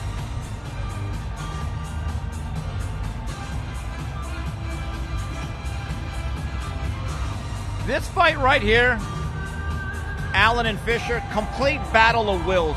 Yeah. I think technique is thrown out. That's gone. The skills matter, but again, who is going to be, it's such a cliche, but who's going to be willing to dig down deep here?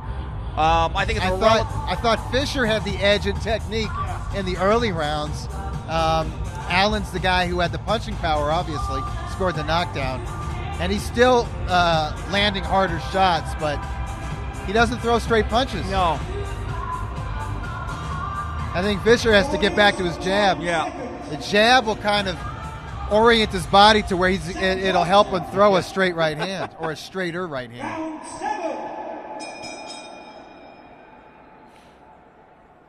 He definitely shouldn't wait on Allen like that, covering up.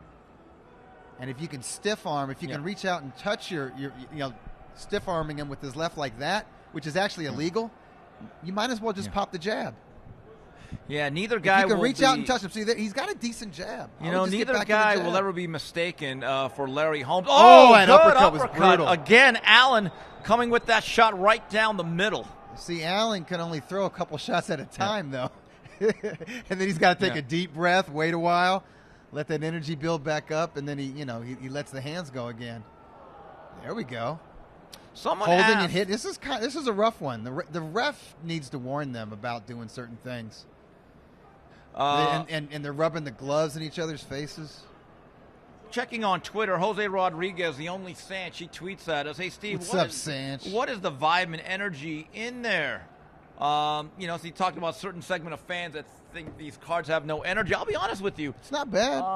It's pretty lively. Fans are in it. I'm not saying every seat is filled, but to be honest with you, there's a much bigger contingent of fans in their seats at this. Now Fisher's just beginning to turn his back. But one thing I've noticed about a lot of fight cards in America, especially the bigger ones, nobody shows up until the main event. 30 minutes before the main event. This crowd right now, and I saw a lot of British contingent, a lot of folks from England here for Tyson Fury, walking around the city in the hotel the last day or two. Yeah. They stand out a bit, don't they? They do. In this country, they do. Yeah, they do. No, it's not bad. It's not bad at all. I think by the time the main event rolls around, it's going to be special. I just wish it was a little bit warmer. Yeah, you told me, bring a coat. Now I know. Woo. I don't know what Fisher is doing defensively. None of it is working. Fisher's taking some heavy shots to the jaw and the temple. You know what? Allen needs to target that body. Not a lot of starch there on Not on Fisher's Fisher's shots. punches. Yeah, Not on Fisher's punches. No. certainly on fumes here in round number 7. Yeah, but Doug, that night This referee has no control of this fight. They're wrestling. There's fouls. By the way, speaking of referees, a happy retirement in terms of refereeing to one Jack Reese. Yep. That's a Hall of Fame official right he there. did a hell of a job there. And he's going to stick around and Be an official. yeah, he's going to judge fights. And I'm pretty sure he's going to mentor young referees. I hope he does anyways. Yeah. I think he has a workshop that he does. Yeah, he does. And they do clinics. They Yeah, do. And he clinics, always that's- invites me to go, and I Yeah. should go one of these days. 'Cause I'm always Same on here. him for, like, why do you guys allow clinching? Yeah. It's illegal. It is an It illegal is. move. It's actually a foul. I think clinching has become more accepted over the past decade or two because a lot of the most popular fighters or money makers like Floyd Mayweather, they utilized it. Well, look, And you can't penalize them. Doug, Or they're afraid to penalize the A side, the Well, star fighter, the money maker in the sport. well, here's the issue, though. It is a tactic. It's an effective tactic, but is it necessarily a legal skill? I don't think so. No, I don't like it at all. I've only seen one referee recently really penalized, and that was years ago when Andre Berto fought Louis Collazo. There was a referee by the name of Keith Hughes who literally in the first round said, that's illegal, don't do it. I thought it opened up the whole fight, and I'll never forget, I wrote about how Keith Hughes did a great job, and I said, that's the one referee that actually will penalize clinching. He wrote me an email thanking him. Yeah. But you notice how he didn't get a lot of You big don't fights. see him. that there's a politics at play there. Absolutely. Ooh, good right hand there by. That was actually a slip counter by Allen. Never thought I'd Yeah. see that from him. Yeah, he's got good timing on these haymakers. That one missed, but he's still throwing heat. I'm not scoring this round by round, but I think Allen has taken over. I thought the early rounds went to Fisher, and Allen's. It's been all Allen since that knockdown. Yeah, and keep this in mind, though. There is a 10-8 round for Allen on the ledger. So Right. if this fight is a draw, let's say you have it 5-5, that round will loom very large in the scorecards. Allen finally popping a jab. But, Doug, I remember that night. I think it was March or April of 2011 when Provodnikov fought Bradley. I remember how cold it was. And people forget, in Carson, when the sun is up, it's warm. But there's that marine layer because they're kind of It's near the cold. coast. Yeah. It's the only place where you go to the fights in shorts and sandals and you bring an overcoat and sweater. Yeah. I've seen the temperature drop 35 Yeah. degrees It will drop in that one day. drastically. Yeah, that much. I could Think barely, about the fights we've seen there, Oh, though. well, that's a shame that I that mean, the venue. top 10 of those fights they're among the best fights of the past 20 years. Another uppercut lands for Allen. That really snapped the head of Fisher back. Ooh, ran him Fisher's right on his into way one. down. Salido against Vargas. Yep. The night after Muhammad A Ali draw. died. Yeah. And I thought Salido won that fight. Yeah, but you I'm can a make big, that but I'm a argument. Salido homer. Yeah, yeah. admittedly. John Molina scoring a couple of early knockdowns and Matisse Against roaring Lucas back. Matisse, yeah. I believe that was in 2014. Yeah. What's another one? How about the first fight between Bam Bam Rios and Mile High Mike Alvarado? Right. Yeah. That's where Bam Bam stopped him in round number think 7 or yeah. 8. What's another That one was that a I good saw? There's at least That was fun. Right, I think Obviously, Bradley Provodnikov. that has to be number 1. Oh, the third bout between Israel Vasquez and Marquez. and Rafael Marquez. And rest in peace to Israel Vasquez, Absolutely. one of the purest warriors that I think we've ever had the pleasure of covering. Bonafide action hero. And Doug, we were at the first fight. That took place, I think, 9 months before. Yeah. And I remember the fight was just heating up, and Vasquez, mysteriously at that point, there was really no social media. They wave off the fight. Now, Justin Fortune was actually the trainer, and Fortune told me afterwards, he goes, mate, his nose is shattered. And Yeah. but remember, It was. people were calling Vasquez a quitter. Calling him a quitter. Yeah. I'm very hesitant to use that word, Then they fought in El Paso that summer. especially a guy who had a track Yeah. record like Vasquez. Vasquez already had like fight of the year candidates under his belt. Oscar Larios. Oscar Larios, the second fight, which happened the day before Gotti Ward won. Yeah. So it was like the fight of the year, leading candidate for 24 hours. Yeah, and then the fight with Johnny Gonzalez. He had to get up from 2 knockdowns to score a knockout. But, they had to do surgery on the nose. There was prior damage to the nose, but he couldn't even breathe out of his nose. You know, the third fight was, I believe, in March of 2008, and people seem to forget when they call it the original Home Depot Center. It's been like 4 names. Yeah. They had fights there. Nobody really showed up. I remember Johnny Gonzalez fighting somebody, or Fernando Montiel fighting Johnny Gonzalez. Boring. May have been 1,000 people. I remember Jermaine Montiel Taylor stunk it out. fought Raul Marquez with Barrera on there. No one cared. Maybe they had 2,000 people. Yeah. It wasn't until that night it became a thing. Yeah. Well, they had a pretty decent crowd for Antonio Margarito, Paul Williams. No, that was actually pretty much sold out. That was in 2007. That was a good crowd, but that crowd for the third match between Vasquez and Marquez, that was something special because you actually had like celebrities there. Sylvester Stallone, Jack Nicholson, Stallone, and Jack Nicholson, and the others. The everlasting memory I have is that Vasquez was down by about a point. He needed a knockdown at least, and he scores one in the last literally 5 seconds. Yeah. And it was ruled correctly by Pat Russell. Yeah. The ropes held him up, so he wins by 1 point on one card. And nobody in that venue left for about 20 minutes. I didn't see a single person leave. I was on the same wavelength with those people. I had to write the Deadline story. I was the Deadline writer for Max Boxing.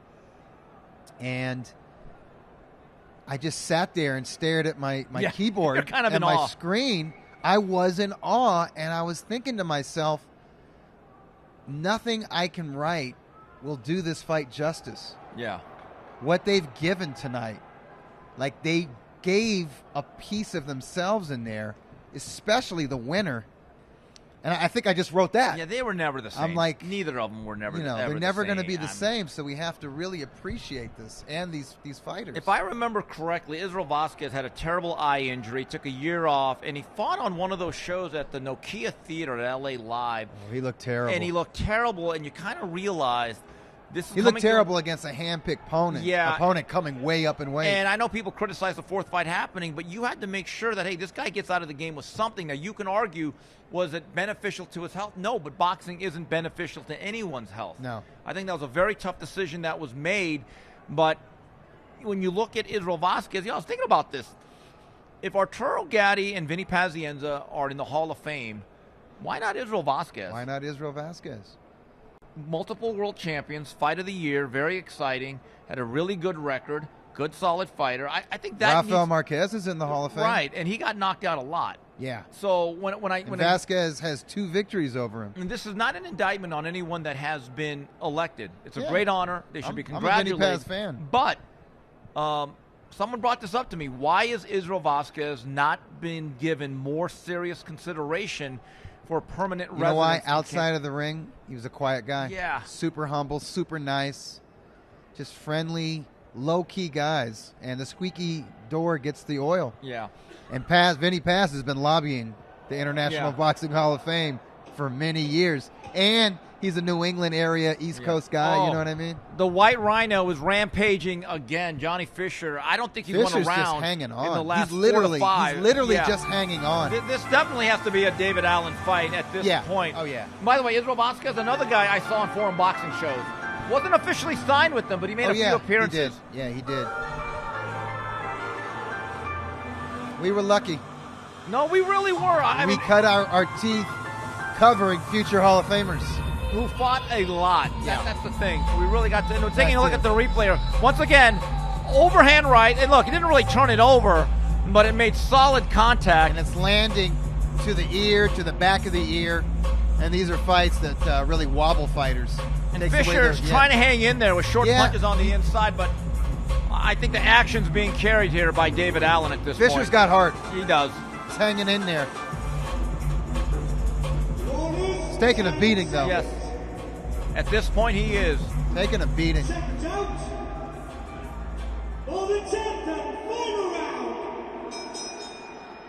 not scoring this officially, but Doug, I believe Johnny Fisher needs a knockout here to win this bout. Absolutely.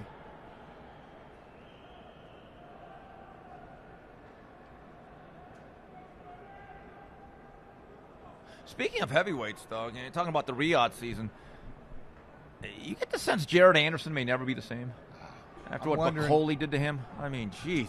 Yeah. Yeah, I don't know what it is about Jared. I mean, before the loss, I thought there were signs. Yeah, his heart may have not been completely into this game. But he's like a lot of really talented American Gen Z fighters, with the exception of Bam Rodriguez and a few others. Maybe Boots, and even Boots is kind of being funny there. But Boots doesn't say certain things that I hear. Well, from he doesn't say Jared, I want to retire in a year. Jared Anderson, Teofimo Lopez, Shakur Stevenson threatened to retire at one point. Ryan Garcia, Devin Haney, they all kind of, I don't know, they say certain, and I'm pretty sure it's a generational thing, you know, where they're just like, when they're feeling something, they have the need to share it with everybody. Right. And I think the fighters of yesteryear had the same doubts, had the same periods of being blue, of being depressed, of feeling down, or feeling like, I don't want to do this anymore. But it wasn't okay within the culture for a man, especially a fighting man, to say, hey, I can't go on anymore. Like, you know, you would never hear Carmen Basilio saying, I'm so stressed out, I've had so many tough fights, I need a timeout. I'm going to go back to being an onion farmer. Yeah, or I need a timeout. I just want to spend time with my family.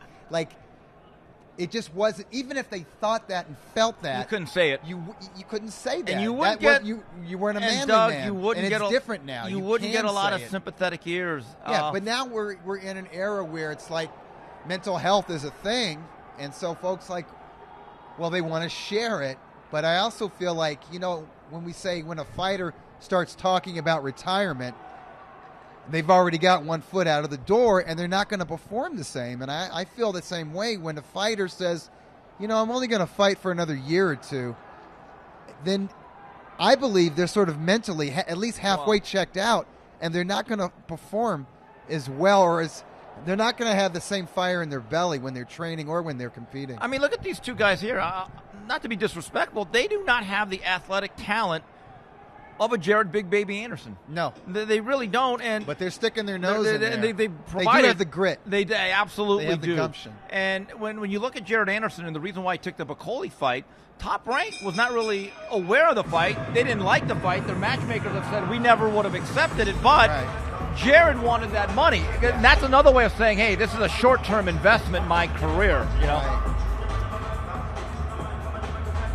So there we have it. We saw 10 rounds between Johnny Fisher and David Allen. David Allen is laying down. Well, he emptied the bucket. He's emotional because he knows he won this fight, but he's also really tired. Yeah. I think it's clear. I think it's clear he should absolutely have his hand raised in victory. But think about it, Doug. That fight that took place in our backyard at the soccer stadium, BMO Stadium, that was in early August. Right. I have not heard anything from Top Rank in terms of when they're going to reschedule and get this ball rolling again. So, in a different era, his management would have brought him back immediately. Yeah. Just to get back on the horse. And you bring him back, you could even bring him back off TV against, you know, a journeyman, like a really weak guy, just to get his confidence back.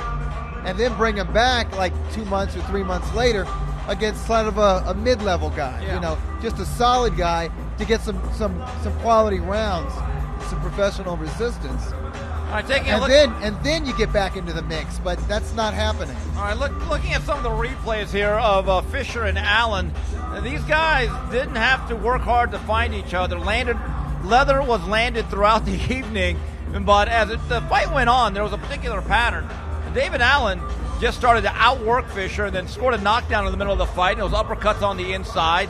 And Fisher at times looked like he was wobbled and almost out on his feet. To his credit, he did find his way back home. But in my view, and I think Doug agrees, David Allen is the rightful winner of this fight. I think Fisher lost every round, the knockdown round and every round after that. Yeah. And he also lost his game plan. Yeah. He came in boxing well off his jab and using his height and his reach, and that went out the window after the knockdown. When you're that fatigued and then that hurt, there is no game plan at that point, really. That's why conditioning is so Yeah. important.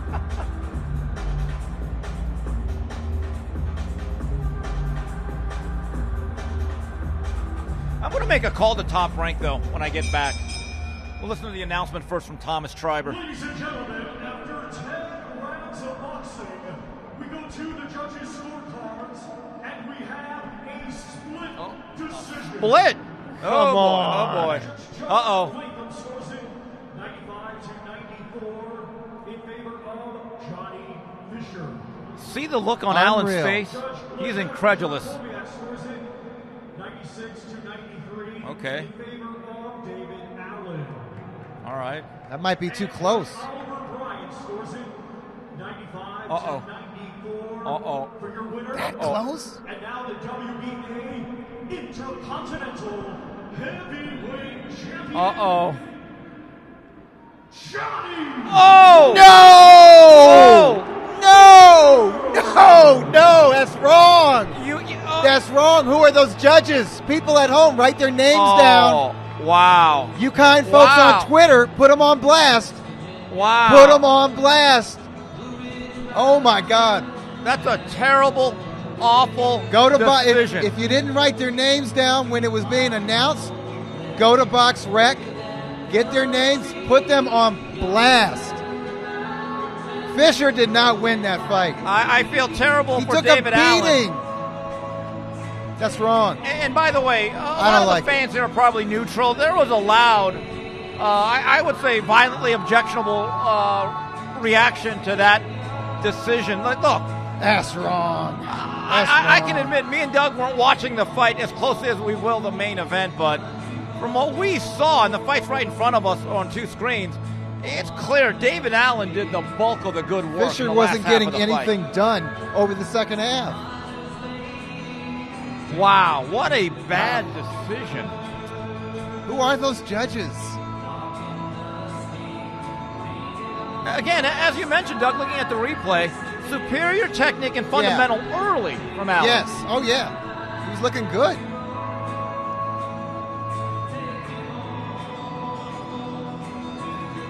Yeah, those are punches that should have caught the judge's eyes. Yeah. Uppercuts like that, that's a damaging punch. Following up with the hook.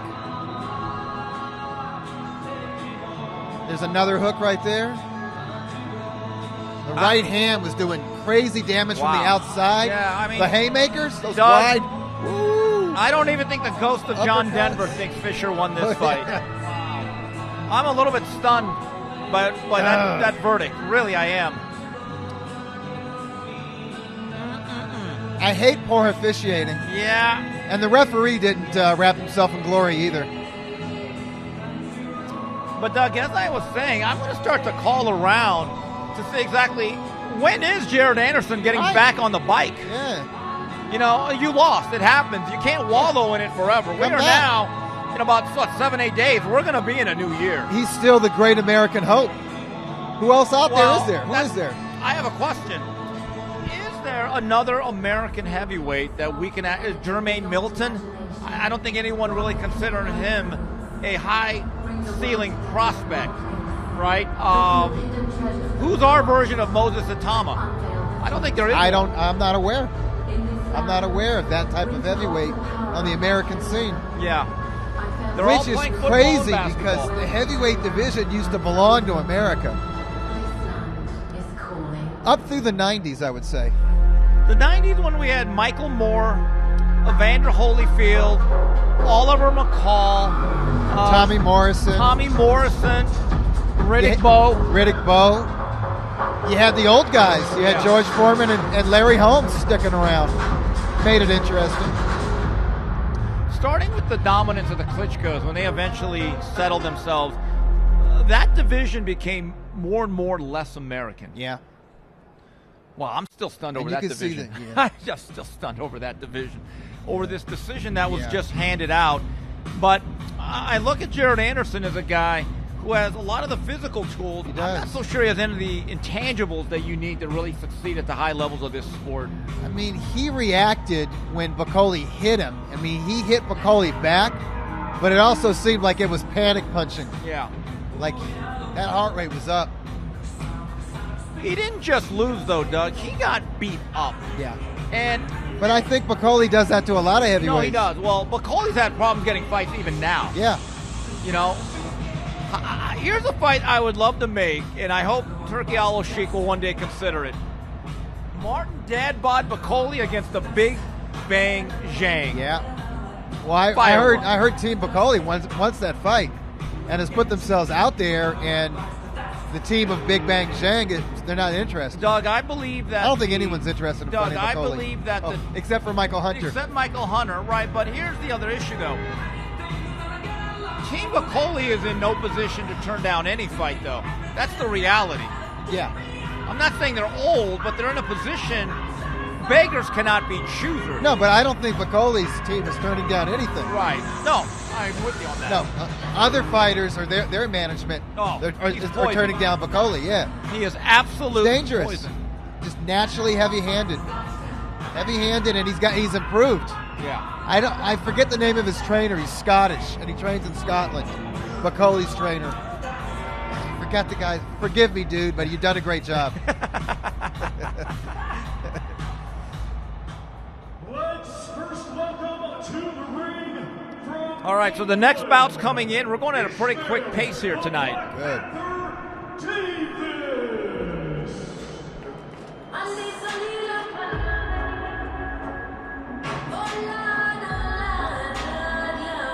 This is the guy you call when you want a solid late sub. Yeah. As I believe it was Josh. What's the guy's name? Kelly. Josh Kelly was supposed to fight Liam Smith. By the way. Yeah. Liam Smith had to pull out for some reason. This dude came in on like 2 weeks' notice, 1 week notice. And you're right, it was a close fight. So here he is, the Black Panther Ishmael Davis. Now he's a guy that is coming in, pinch hitting for Israel Madrimov, who is being reported has acute bronchitis. And conveniently enough, he will now be facing Virgil Ortiz in February. But you know, when this news broke, I called Tom Loeffler. Tom didn't seem all that upset, given the fact you kept the date, they didn't cut the money. Yeah. They didn't cut the money. He's keeping his fighter busy. This is a high-profile card. I think it's good to fight on Riyadh season cards. Yeah. If you're a fighter, if you're a world-class fighter, you want His Excellency Serhii Bohachuk to know who you are. Yeah. And he's going to be more familiar with you the more you fight on Riyadh season cards.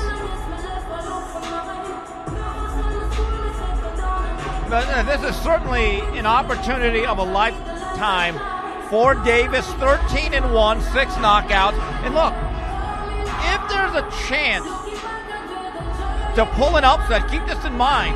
We don't know how Bohachuk's going to react coming off that war back in August. I think that fight may have taken something out of both fighters. Yeah. That's very possible. But Bohachuk seemed fine that night. He came to the after party. Yeah, he did. Seemed okay. Yeah. He might just be one of those animals. Man. Yeah.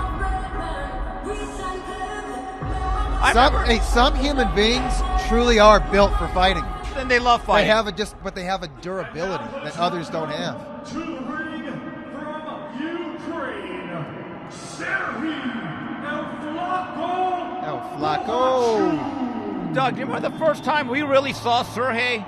He was this young, skinny, and he's still skinny. That's why they call him El Flaco. But he was really skinny. He was the guy always finishing up his workouts as we went up to Big Bear with Tom Loeffler to see Golovkin. That's right. And now he has developed, in his own right, into a world-class junior middleweight. He got some good sparring up there.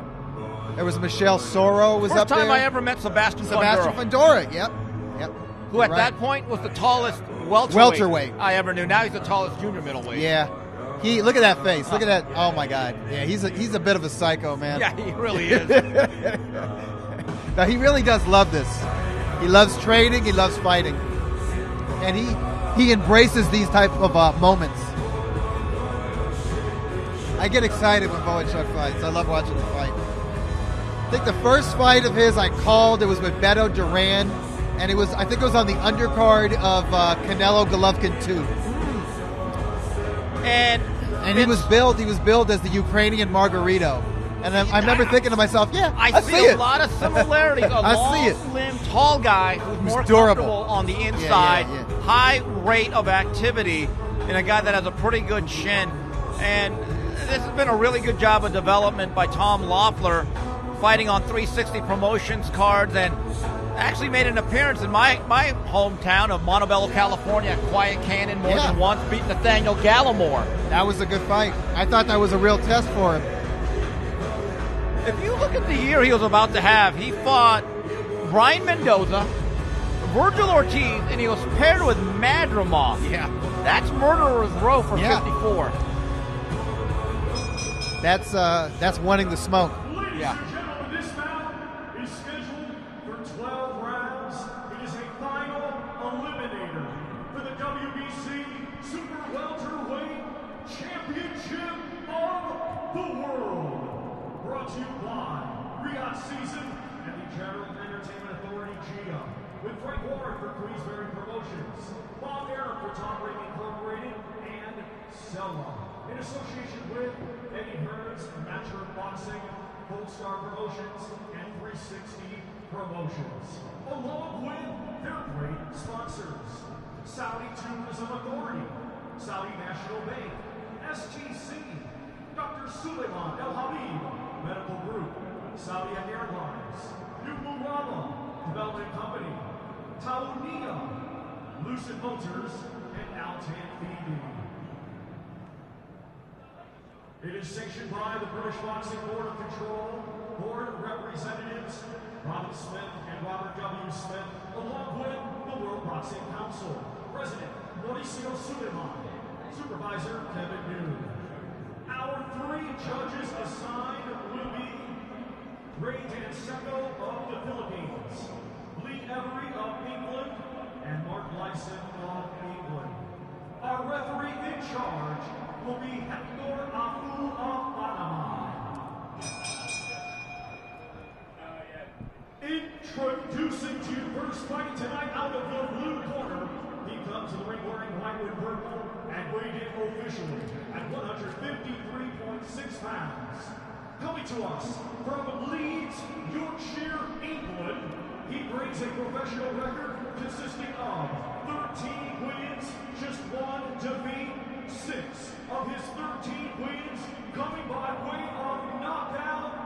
Ladies and gentlemen, please welcome Ishmael, the Black Panther, Davis.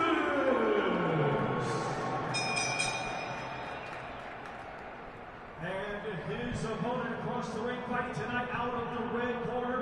He comes to the ring wearing white, yellow, and blue, and weighed in officially at 153.1 pounds. A native of Vinnytsia, Ukraine. He is now fighting out of Los Angeles, California, USA, and brings a professional record consisting of 24 wins, 2 defeats, with 23 of those 24 wins coming by way of knockout. Ladies and gentlemen, here is the former WBC interim super welterweight champion of the world, Serhii Bohachuk. All right, Doug, we're about to get started. We'll take care of some Twitter business. Our good friend Albert Baker says, hey, I was on those trips to Big Bear when they went to see Golovkin and Bohachuk. He does a great job, him and his wife, with the video work. Also, Georgia Northside, I want to make this clear. He says, is Steve Kim wearing his chanclas with this suit? Doug can be a witness. I'm wearing shoes. Folks, it's cold. Yes. Okay, trust me, I need socks. And also, finally, another one from Albert Baker. The Doubletree Hotel was the spot for a lot of good boxing. That's where I started working in the sport. Yeah. Rest in peace to the great Ken Thompson. Yeah. Launched a lot of careers. It wasn't just Tim Bradley who was developed on those shows. It was Danny Roman, who became a unified title holder at Josecito 122. Lopez. Josecito Lopez never won a world title, but he was a contender money. at 140. I mean, he was a player at 135, 140, and 147, and even went up to challenge Canelo Alvarez at 154. Yeah, that was good money. Hey, the Riverside Rocky. But, Also, remember Yanni Gonzalez? Yes. No, Yanni Perez. Also, out of Chris Colombia. Arreola made a few appearances early in his career. Yeah, but Yanni Perez won a world title at bantamweight. Yeah. All right, so we begin round number one, and this is already a little bit of an adjustment. Madrimov is a natural orthodox guy. He switch hits, but you see immediately Black Panther Davis is a left-hander. He's a southpaw. And Bohachuk is wasting no time, working his way inside with his jab. And you see Davis now goes right to right-handed. Yeah, Davis is standing his ground, and he's got fast hands. He landed a nice right hand to the body. So in the first minute, we've seen Davis liberally go back to southpaw in an orthodox stance, but look, there's a way to smother all of that. Just get in close, and that's what Bohachuk does. Probably as you get well close as enough, it doesn't matter what stance the opponent is. Davis seems poised. He doesn't seem rattled by the moment or stressed out by Bohachuk's pressure. He's hitting Bohachuk back, getting some respect. Light on his feet. Like you would expect, a Black Panther, you know? You got to be spry in there. Nice right hand. Good right hand again. There's a quickness. And that was from the orthodox stance. So that was a power shot. Now he's back to southpaw. This is nothing new for Bohachuk, but it is Davis who's the quicker fighter off the trigger here. He's a good athlete. I like what I see so far.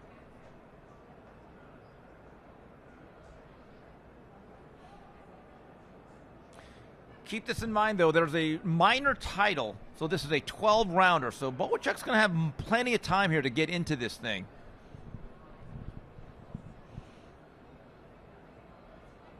And this is a year where he's finally fought the 12-round distance. Prior to that, all his victories were by stoppage.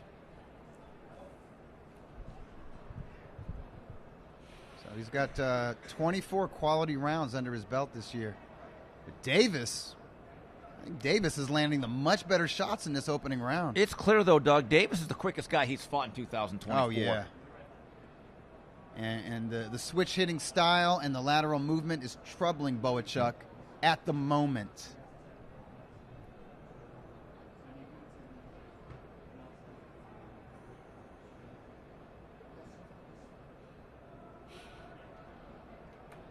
Coming toward the end of round one, I think this is a clear Davis round. Clear Gotten off to round. a type of start he absolutely needed here tonight. 10-9, Black Panther.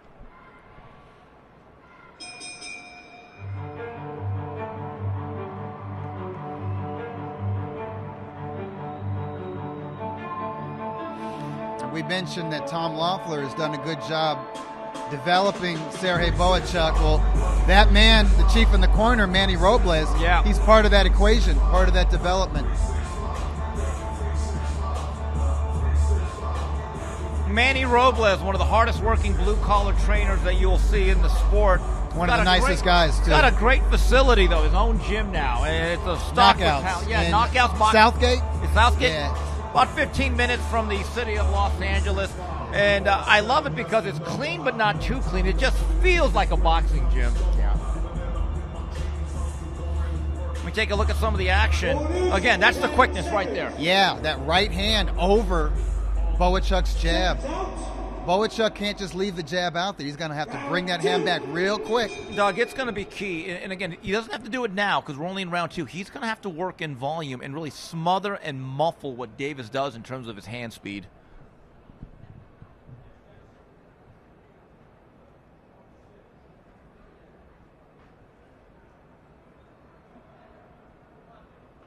Bohachuk's trying to get his jab off, get that jab established, and set up his straight right. Which is usually a good punch against southpaws, but Bohachuk's having trouble lining it up because of the lateral movement of Davis.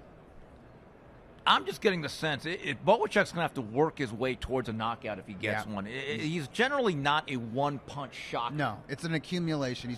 He's heavy-handed. The word that I use with him is erosion. Yes. He erodes guys steadily. Right now, though, Ismail Davis fighting a really good, sound tactical bout here. Yeah, Davis is doing a great job of boxing and counter-punching and moving. He just can't get too greedy, because right now it seems like it's too easy for Davis. But you do want to respect this this grinder that he's in with. There's the right hand from Bohachuk. And I would say it's probably a good idea for Davis to keep the action in the middle of the ring and not allow himself to be backed up to the ropes. Good uppercut on the inside. That's where Bohachuk needs to be. Chest to chest, shoulder to shoulder, short, solid punches.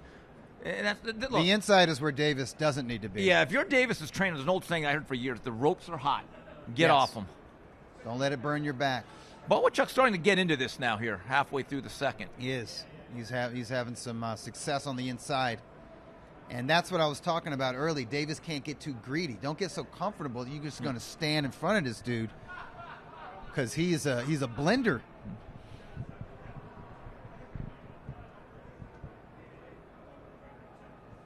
I like that Davis continues to tap the body, and Bohachuk taps the body back in kind.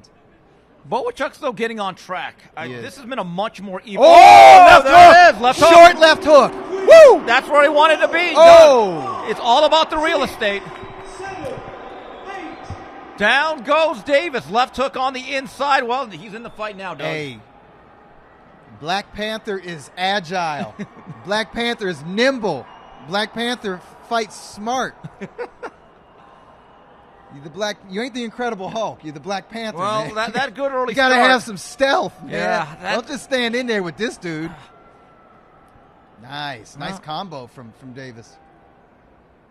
So just like that, Bohachuk has swung the fight right back in his favor.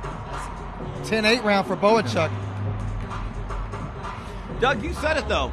Davis cannot be mesmerized by his own success. Yeah. The opening round was too easy for him. He's like, oh, this is easy work. And let's take a look at this replay. Right there, chest to chest, shoulder to shoulder, and bang, right there. Clean up left hook. That was a short hook. That's the one thing. You talk about the Margarito comparison. Margarito, for a long limb guy, like Diego Corrales, they knew how to make themselves compact. Yes. In close. Ooh, that was beautiful. Bohachuk got his hip in there. He just turned it over. He didn't wind up with it. He just bopped. Oh, there's Vladimir Klitschko and Lennox Lewis. Teddy Atlas in the background. Yeah. Hall of Famers. Hall of Famers. All right, let's see how Davis bounces back here, because all of a sudden it's just a really sudden, dramatic shift of momentum. Serhii Bohachuk with the knockdown in round number 2.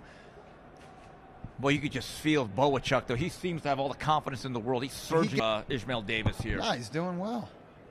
I don't know if he's winning the round, but, I mean, he's punching back. Well, at this point, he just wants to gather his bearings, get to rounds 4 and 5. Yeah, I think he's being outworked by the pressure fighter. Yeah, but Bohachuk's pressures is absolutely relentless. And Bohachuk is throwing more. Oh, and look who's joining us. Heavyweight contender, the man himself, Joseph Park. Joseph, hold on. What's up, before Joseph? We get into anything else, who won that last fight, Allen or Fisher?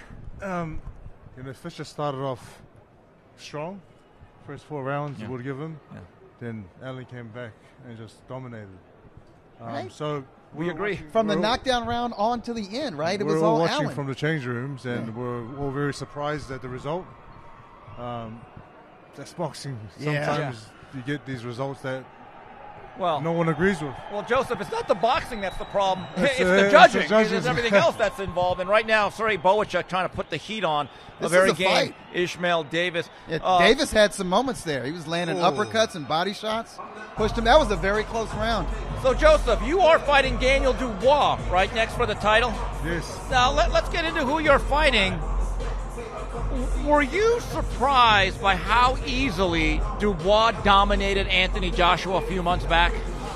Firstly, when I look at Daniel Dubois, when he fought Big Baby Miller, I sort of leaned towards Miller because I didn't know what Dubois had in terms of grit, and he showed dog in that fight. Yeah.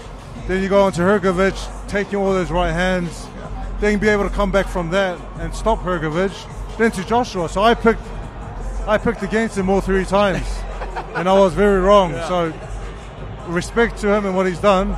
And the Joshua fight, that's why he's supremely confident right now, because of the result and getting that knockout. Do you think part of his success, though, is the style of the guys that he's been fighting? I think it is styles. Styles do make fights. Because he's not in there with guys that are moving on him at all. When you fought someone like Usyk, who was a great mover, right, best footwork we've seen, and also a lot of feints, and a lot of movement, hand movement as well, and then Joyce, circling left, right. Right. When you see fighters with movement, it does give them a bit of trouble. You know, Joseph, when he fought Hrgovic, it seemed to me he willed his way to victory because he walked through some early fire and they out-toughed him. I got the sense, and tell me if you disagree, Anthony Joshua, I don't think realized what type of danger Dubois presented in that last knockout punch. He almost acted like a guy who didn't expect the other guy to throw a punch back. I know, but I heard stories where they sparred back in the day, right? Yeah. You can't really compare sparring to fighting in the ring as a professional fighters. Right. And so he might have underestimated, the approach that Dubois had, but, out of the 2 fighters, Dubois had the harder fights leading into that fight. He did. And he was very confident, and he was like a man possessed. He was. He was dialed in, whereas I felt Joshua's walk to the ring, he was kind of soaking it in, but he seemed like a man who was dreaming. One guy was sort of dreaming on the cloud, and the other guy was sort of just ready for business. It was really visible. War. I was nudging the people next to me saying, Joshua's out of it. And they were like, you know what? I think you're right. It's like the big occasion got to Joshua. And he's fought in those atmospheres where you fought with him in front of a lot of people. I mean, so that's the thing. And then when that was in Wales, right? It was in Wales. When the late knockdown happened in round 1, you got the sense, it's one of those nights again, because we've seen it with Anthony Joshua. Joseph, you've had a great resurgence. The year before, you fought 4 or 5 times. Yeah. I'm of the belief that activity matters. How beneficial was that for you, just to get back on track and in rhythm so often? It's like when you're busy and when you're keeping active in the ring and fighting often, not only are you getting better and better each time, but you're working on your craft, and you're trying new things, and you're bringing new things that you've been trying and working on in training camp, combinations, punches. And I feel like activity is key. And out of the 2 of us with Dubois has been very busy compared to myself. And the last, my last fight was in March, and when fight day does come, it's 22nd of February, I would have been out of the ring nearly a year. Yeah. But I feel like they won't affect me. I've been very busy in terms of training outside of the ring and keeping in shape and living the life.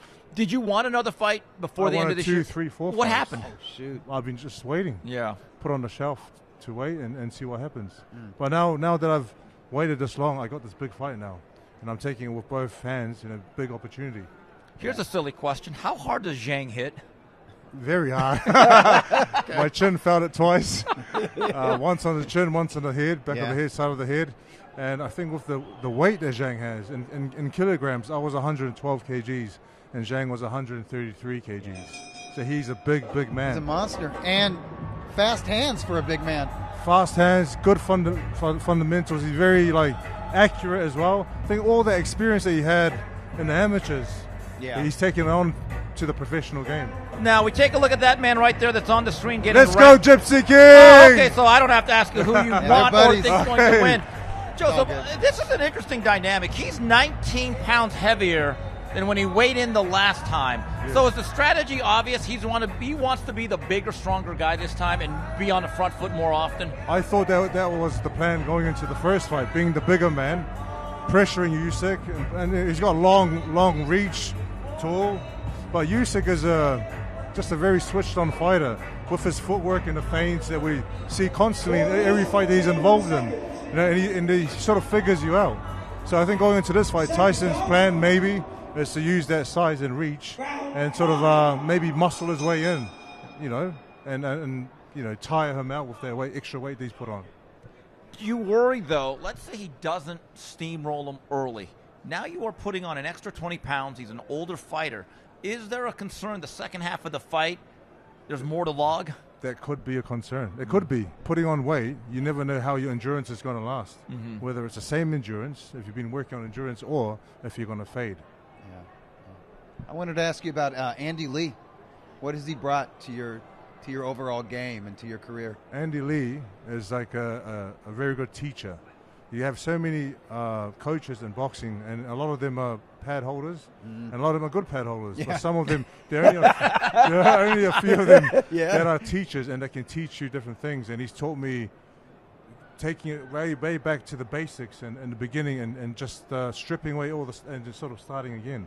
Then I got a guy named George Lockhart who looks after nutrition, strength and conditioning, and recovery. And now I feel like I got this complete team, and I'm going to be the complete fighter, a complete package. You say he's a teacher. Doesn't he look and dress like a college professor? He kind of does. He really does. Very professorial. Yeah.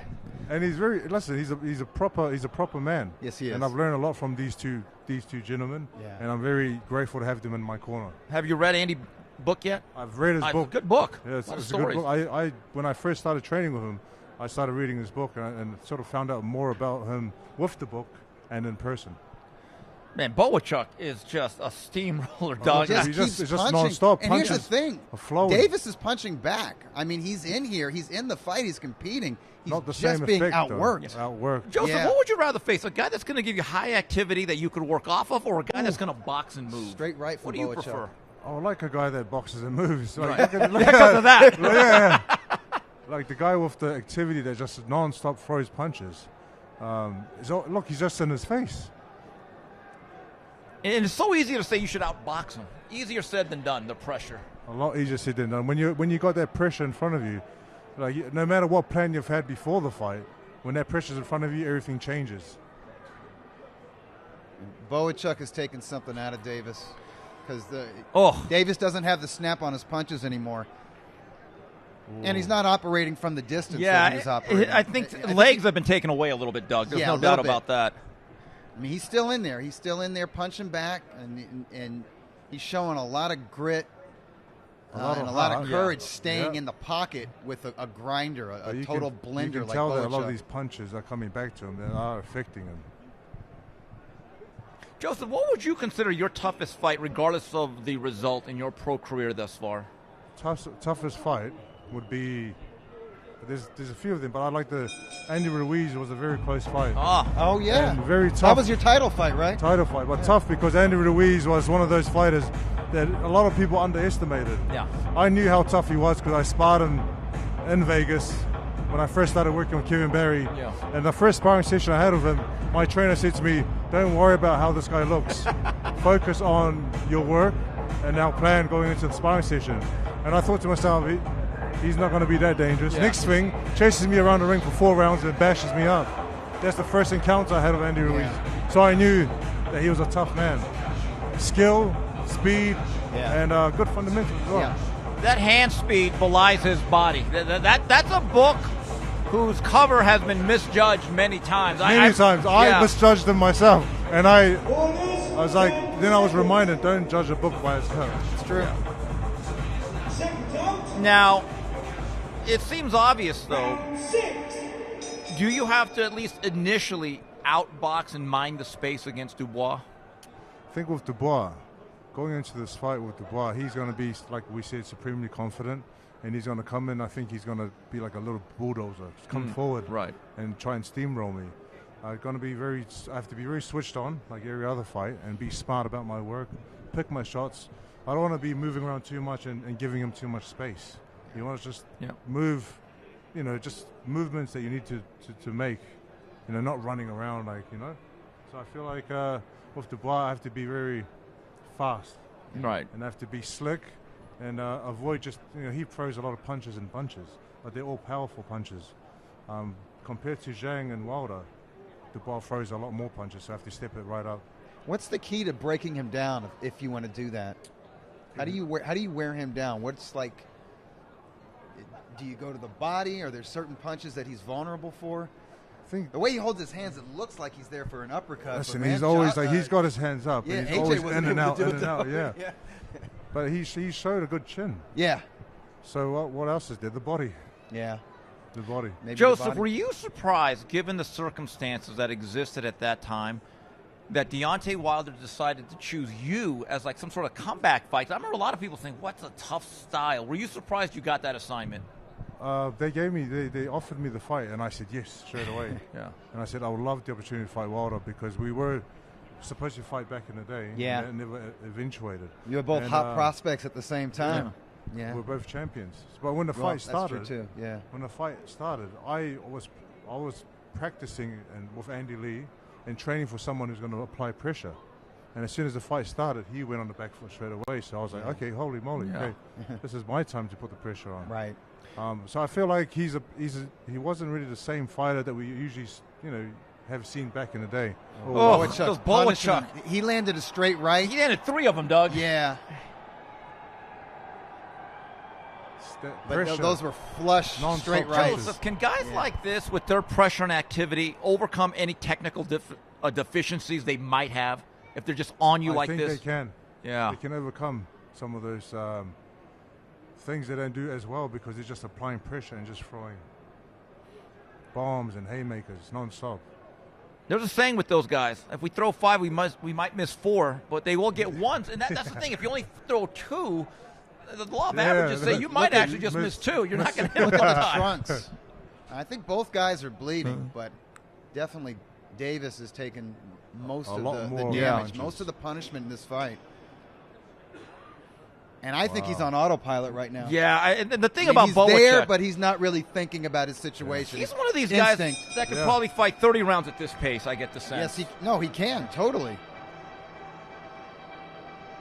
Joseph, given the layoff, which you didn't really want or like, with Dubois, is the key, unlike Anthony Joshua, let's just get out of the first round clean. Let's try to get into this fight, into the middle round. It's like Dubois, like I said, he's going to come into this fight like a soldier because he's had the best knockout in front of all the people in attendance and also everyone watching around the world. And guys, this fight's over. The fight's over. Wow. Pressure, if fight. the corner stopped that fight, kudos to them. Yes. That was the right call because Davis was fighting, but he wasn't there mentally. He was out, checked out. Like you said, autopilot. Autopilot. And when you're on autopilot, it's very dangerous, Very. You can still operate, but you're not operating the right way. Yeah, that was only going to get worse. That was becoming more and more one-way traffic in favor of that man, Serhii Bohachuk. Really sharp outing, I think. Yeah, only took him 6 rounds. So what do we have next? Moses Itauma. Oh, I like him. Yeah, we're excited to see him live. Now, you're a heavyweight contender. He's a heavyweight prospect. What do you think about his overall ability and talent? I've had him in camp when I was preparing for Zhang, and he is a talent. He's very talented, good power, very good skill, and he is definitely one to watch out for the future. The way he moves in the ring, Joseph, he almost looks like a light heavyweight. He's so athletic. It's very athletic. Yeah. And most heavyweights don't move like that. Yeah. Not nearly all heavyweights don't move like that. Yeah. There are only a select few that can move, but he is one of those few that can really mix it up in there in terms of movement, speed, accuracy, power punches. Yeah.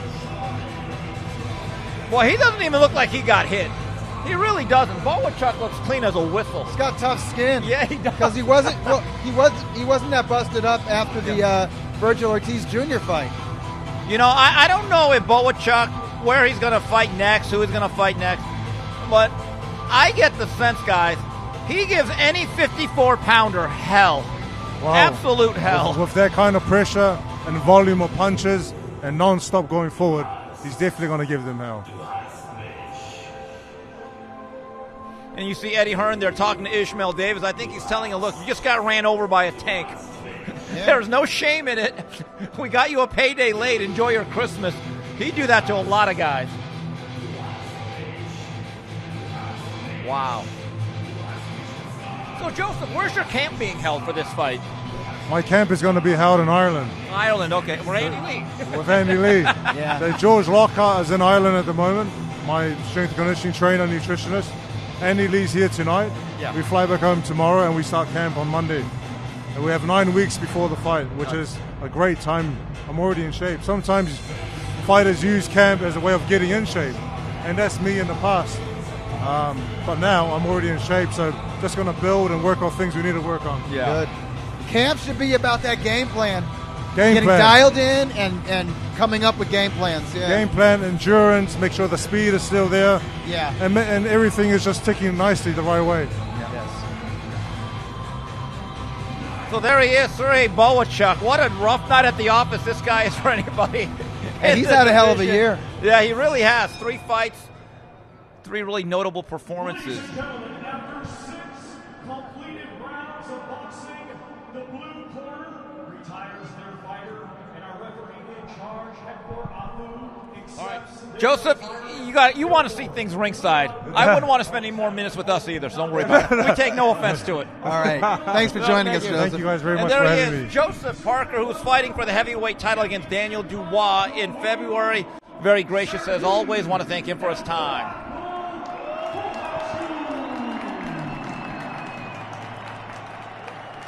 Parker, one of the good guys in boxing. No, absolutely. Genuine friendly. Yes, and that guy, wow. Genuine beast. Bohachuk is an animal. You know, Davis had a good round. He had He a good did. first, but as soon as the knockdown happened so soon, Listen, you know the Davis foreshadowing. had a few moments in round 3 and 4. But like you said, this is a momentum fight.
All right, we're back here. It is the Ring Watch Along, brought to you on the Zone. Steve Kim, Doug Fisher, and we want to thank Joseph Parker for spending a few minutes with us. Man, he's the best. What a great guy. One of the nicest, most genuine personalities, individuals in boxing. You know, looking He's ahead, real. to his, He's real and he's friendly.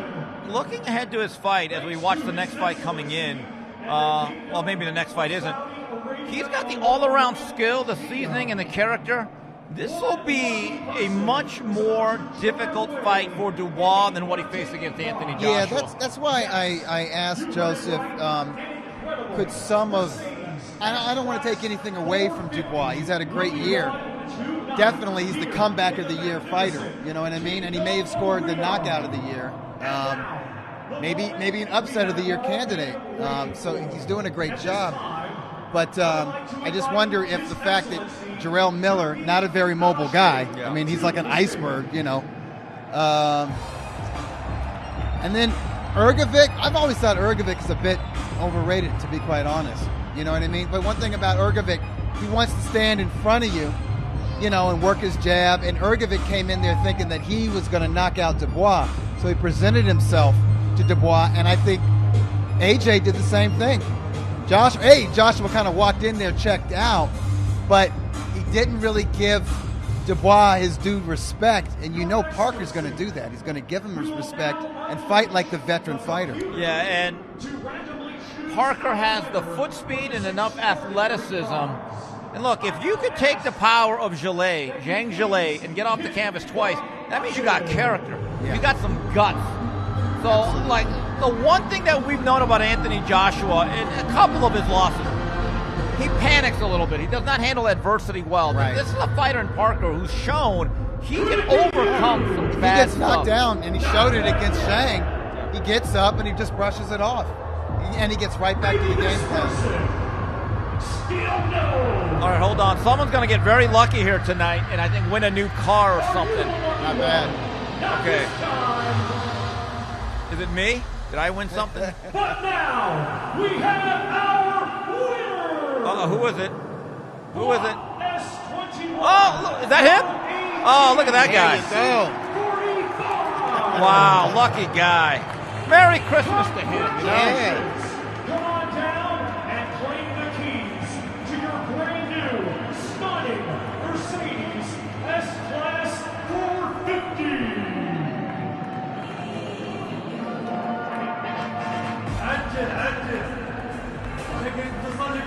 I'll say this, Doug. It's a lot better than catching a T-shirt from a shooting Right? gun. You know? They do it big here in Riyadh. They do it lavish. By the way, Anthony Joshua had a rematch clause. Do you think they made the right choice bypassing it? I do. Yeah, so do I I. do. But here's the thing. I don't think Joshua's finished, but I just think it was real risky going right back in with Dubois. Dubois has that raw bone power. He doesn't even need to catch you square. And look, Also, I think he's extra confident against Joshua. yeah, I think Joshua kind of brings out his best. Big man's having to work a little He bit is. to get that car. Here you go, big man. But now he's got the crowd pumping him up. He's going to make it. yeah, big fella's getting his road work Yeah, in. he's feeling the burn a little bit right now, but he's. There you go. There you go. Now he's got the adrenaline. He's breathing heavy. Yeah. Not as heavy as Allen and Fisher, but he's feeling it. There we go. Getting dapped. Yeah. Now this is cool.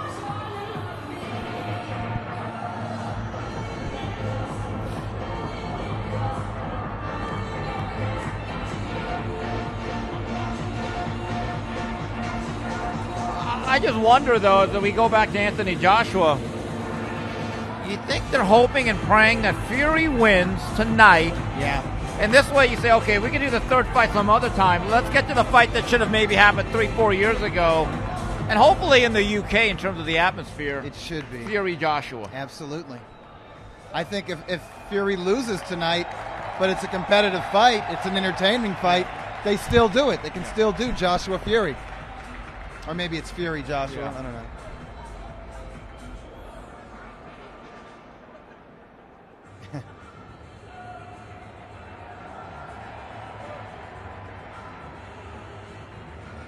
Would you like to say something? Let's see what he says. نتكلم العربي بشكل عام الان. شكرا لكم لحضوركم. صراحة الفايت بيكون جدا رهيب.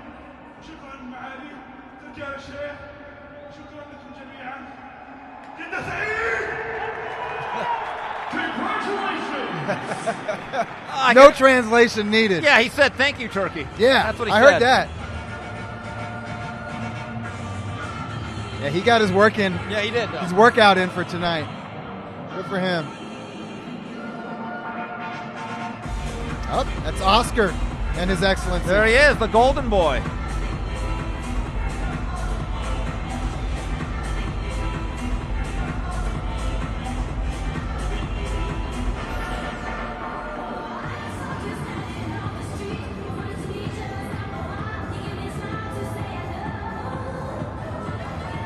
Going back to Bohachuk real quickly, Doug, we'll talk to Tom Loeffler, I'm sure, maybe later tonight.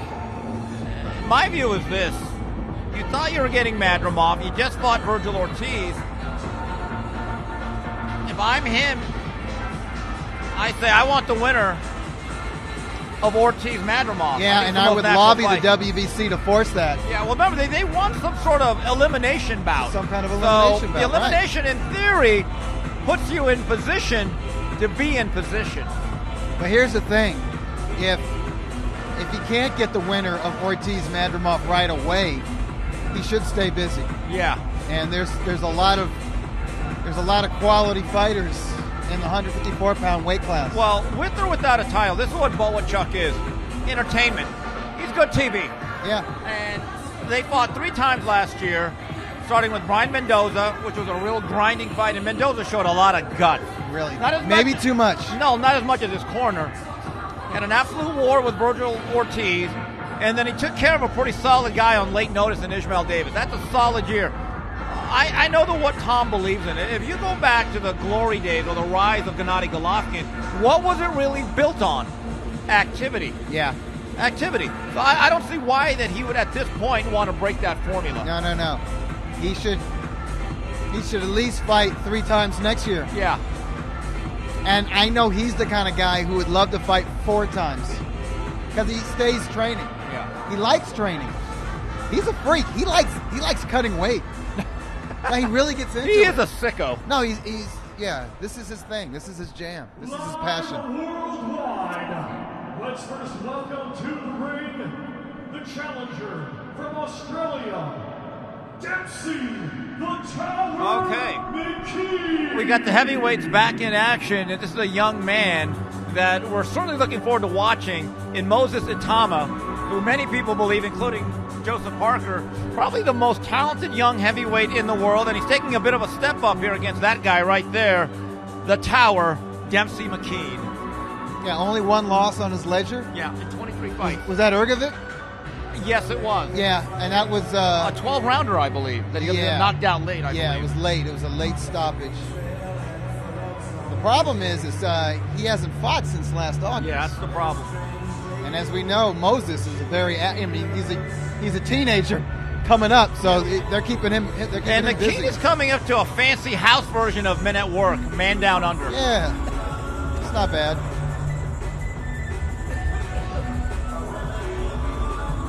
If you're Australian, what is it? It's either this song, it's Midnight Oil, or it's any song from AC/DC. Am I right? You're right about that. I would go AC/DC. I remember when I covered the 2000 Olympics, I was a researcher for Teddy Atlas and Marv Albert. I had to be at every fight. So that was in Sydney, Australia, and literally every Australian boxer came out to Men at Work. Of course. Same song, Yeah. Man Down Under. Yeah.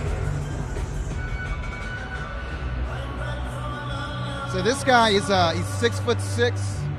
They call him the Tower. Yeah, he's a modern size heavyweight. Comfortable fighting at 245. He's 250. going to have at least a 3.5-inch height advantage over. That's the flex when you're a giant. You step over the top rope. Because Moses Itauma is listed at 6'2.5". He actually looks more like a light heavyweight compared to many of these heavyweights. Huh.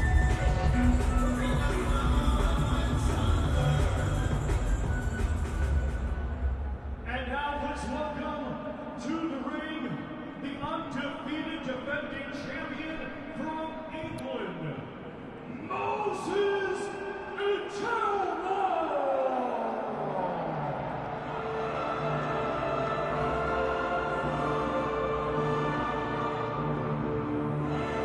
When's the first time you saw Moses fight? Sometime last year on one of the Queensberry shows. You know what's interesting is Michael Thompson, the former Laker, whose son is now a future Hall of Famer, Klay Thompson, big boxing fan. He actually is a really